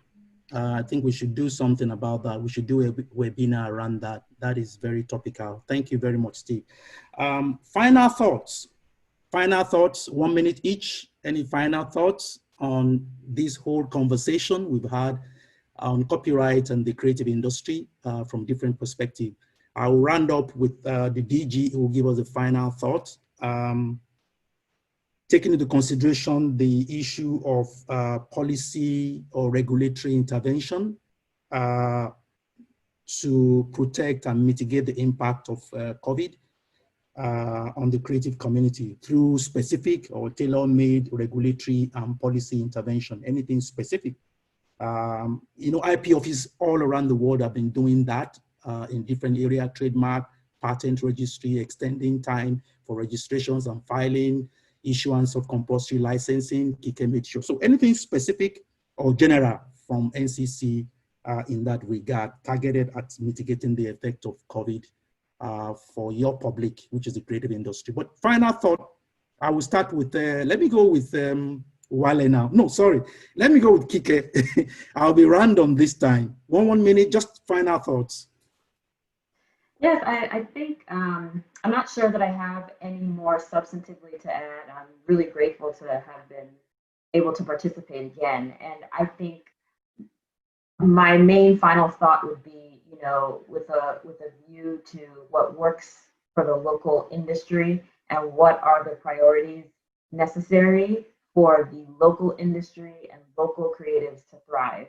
And I think, you know, it is definitely good and instructive to look at what may have worked in the US, what may have worked in the UK, what may have worked elsewhere, but ultimately what will work best will come from the local stakeholders who actually have skin in the game in the local industry. So I'm really excited to see how it develops, and I'm also just excited to continue as a member of the diaspora consuming content in the hopes that the content creators are getting properly and fairly compensated.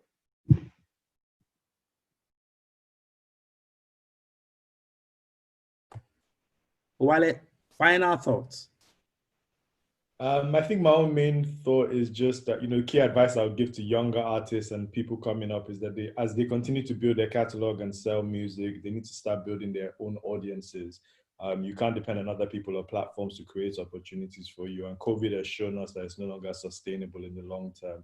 So as you grow, just invest in yourself. You know, you need to engage your fans regularly, build community, and also think outside the box to develop ways to cultivate that community. I think those would be the key things. There's a lot of tools, technology available. It's a tedious, long road to continue to invest in yourself, but I think in the long term, it's what puts you in good stead in situations like this, you know. So yeah, that would be my mentor. And just to say thank you for everybody. I've really learned a lot being a part of this panel discussion. And yeah, and thank you for all the amazing people who came in and asked questions.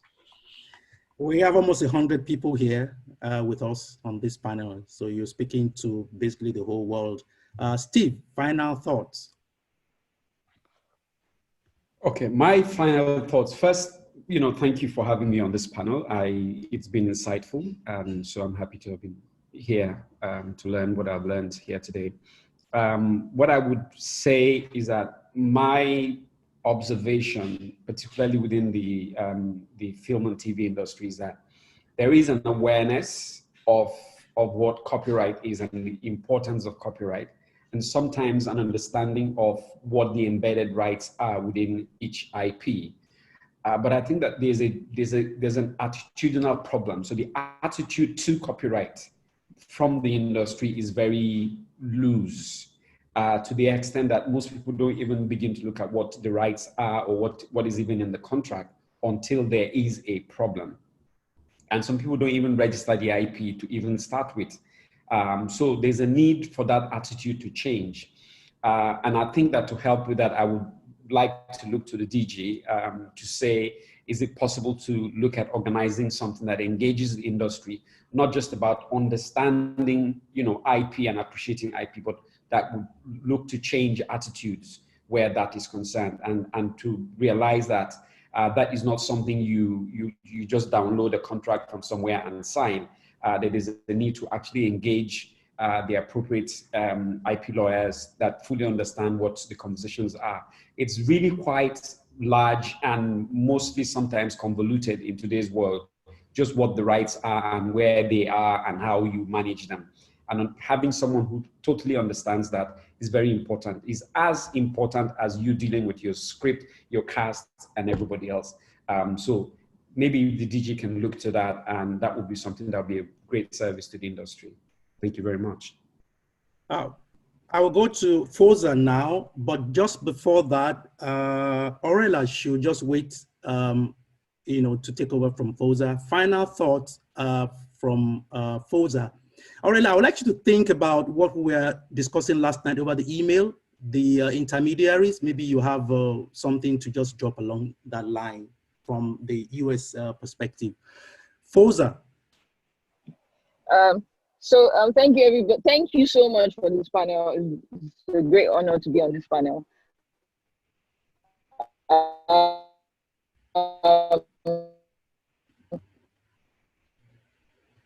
But because of there's the higher share, and Africa is uniquely positioned and are very devalued. It's before we were ignorant, but it's now on us to be very aware of the value that our IP has. Now there's a big market for Black Lives Matter, black, and everything black, and all the funds coming in. So there's going to be a huge struggle for market share, and it's important that as content owners, as IP owners, we need to think like culture custodians and have ownership to our culture. Because it's to be sad that what will happen in another 50 years is that we've sold off all our rights to this struggle of market share, thinking that they care about you, which they don't care about us. So a lot of us have to go back and build tailor-made solutions for sustainable wealth creation for every creative in the industry. And this charge is especially to lawyers. Every lawyer out there specialized in this industry. I'm employing us, to go home and use this period to think deep and hard to create tailor-made solutions for our stakeholders in this industry, so that history will be kind to us, that we did something for our generation. Thank you. That was wonderful, very inspiring there. Aurela, Prof will come next after Aurela. Aurela, your final thoughts for a minute. Right, and you threw me this huge topic right at the end that our office just produced a 200-page report on. So if anybody wants to read about intermediary liability and safe harbors, they can go to the U.S. Copyright Office website and take the rest of July to read that. But just to touch on it briefly, because you did ask and because it is so important. Getting the intermediary liability right is very critical for facilitating that digital ecosystem. The DG talked about how the higher levels sent the bill back because they wanted stronger punishment. Kike mentioned the need to not just focus on enforcement, but also focus on facilitating the market. And I think this is a key area that really shows that, where the lawmakers are still focused on that enforcement aspect. This bill is also introducing that intermediary liability and the safe harbors for Nigeria that are going to be so critical in really building a functioning digital marketplace for all the content. So the lawmakers need to not just look at that enforcement stick, but also look at what they're putting in place for that and make sure that that comes out right. I won't even try to opine on what's in the bill. Like I said, our opinion on what's on our own law that's been in existence for 20 years is 200 pages long. So that's what I'll put out on that big topic. Overall, I want to say thank you for inviting me to be part of this. I'm very honored to be part of the panel. It's been a very insightful conversation, I think, and also very encouraging. I really see that opportunity that Professor Yemi was talking about, not just from the conversations of the panelists, but from the attendees, seeing who's joined, seeing the comments and the questions. We've been talking about how it takes an entire ecosystem. We need that whole ecosystem to be functioning. It's not just the artists, the producers, but investors, accountants, the on-the-ground attorneys, and the regulators. And seeing the interest in the questions, we can see that there's a future where people are interested in all of those areas. So I just want to encourage everybody who's been part of this to find your role in that place and work from where your role is on building that ecosystem. Professor Yemi Arowolo, your final thoughts. Professor Okay. Arowolo, I'm here, yeah. Since the DG will speak on the law, I would just like to tell those in the entertainment industry that you can't continue to wait for COVID-19 to go away. You need to use COVID-19 to make economic sense, and you can. There are great opportunities out there. Thank you.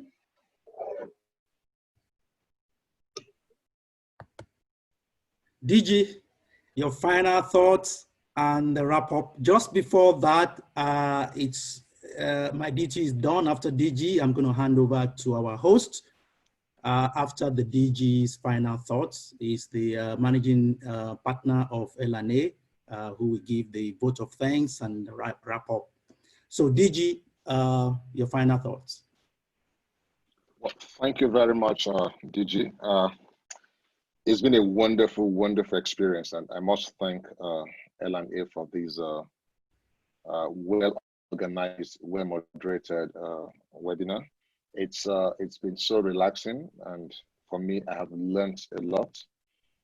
It's always good to listen to the experts in the field, and then you have a good feel of what you really need to do. And I hope the organizers will help us and keep us in the loop so that even after this, we can exchange our contacts and then take some of the issues forward. Secondly, I also think we've learned a lot of lessons from the COVID, and post-lockdown, we should be informed by some of these lessons. Now, the COVID will go away, certainly, but the new normal would have changed the way we do business, and people have learned how to do business virtually, and that is going to be with us for a long while to come. So we must begin now to look at providing appropriate responses and change our models, even as administrators and regulators. One of the things I took away from what Steve said and Kike is that we shouldn't spend so much time enforcing to the detriment of the business. So we must provide the support facility to ensure that these business models are able to run well. And I do know that a lot of the artists, musicians know what to do. All they want is for government to provide the enabling environment, and we commit to that as much as we can. Finally, I do know that from the lessons of the COVID pandemic and what we're going through, there's going to be need to further interrogate the copyright system, both at the global level and at the national level. It's very obvious that what the models will be running with for centuries has to change. And that is one of the things I think as a country, we should begin to work towards and find local solutions while we await the global response in terms of the policy directions going forward post-COVID. Well, outside, I thank you so much for this wonderful time. I thank L&A once again and the panelists for such an enriching session with you. Thank you very much. Thank you there, DG. It's not my job to thank anybody here. Otherwise, I'll be breaking the law here, and my boss here will query me. So I cannot, I'm barred from thanking anybody here.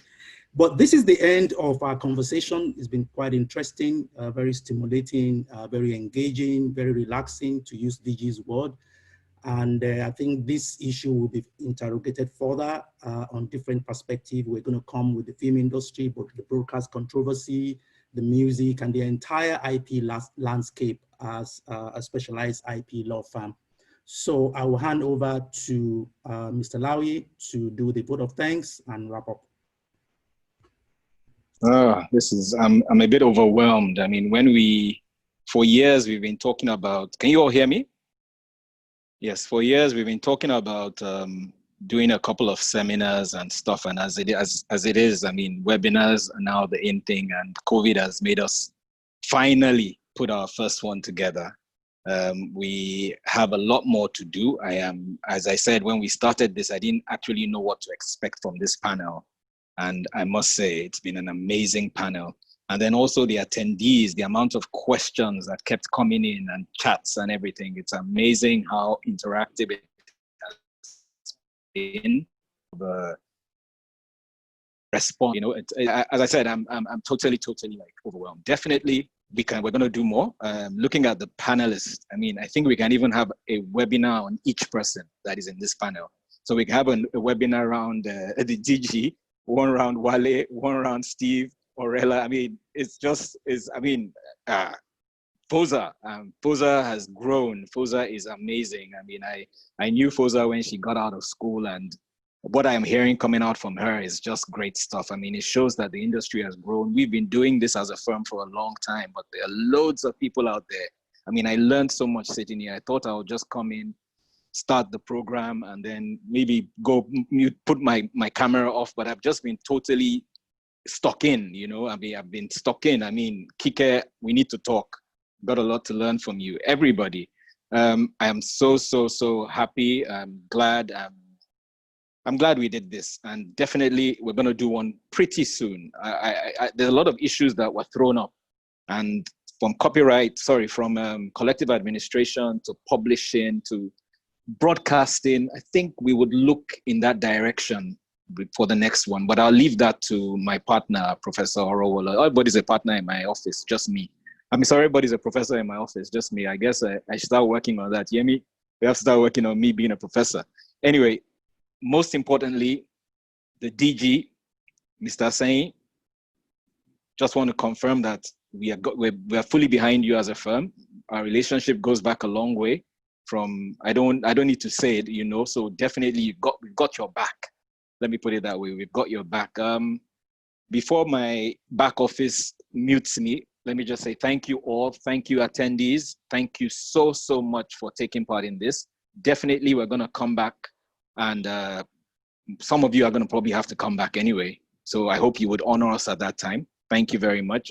With that, I would like to say, I think, well, we've put this to an end. Before, Prof, is there anything I've missed? Yep. Thank you very much, everybody. Have a good afternoon.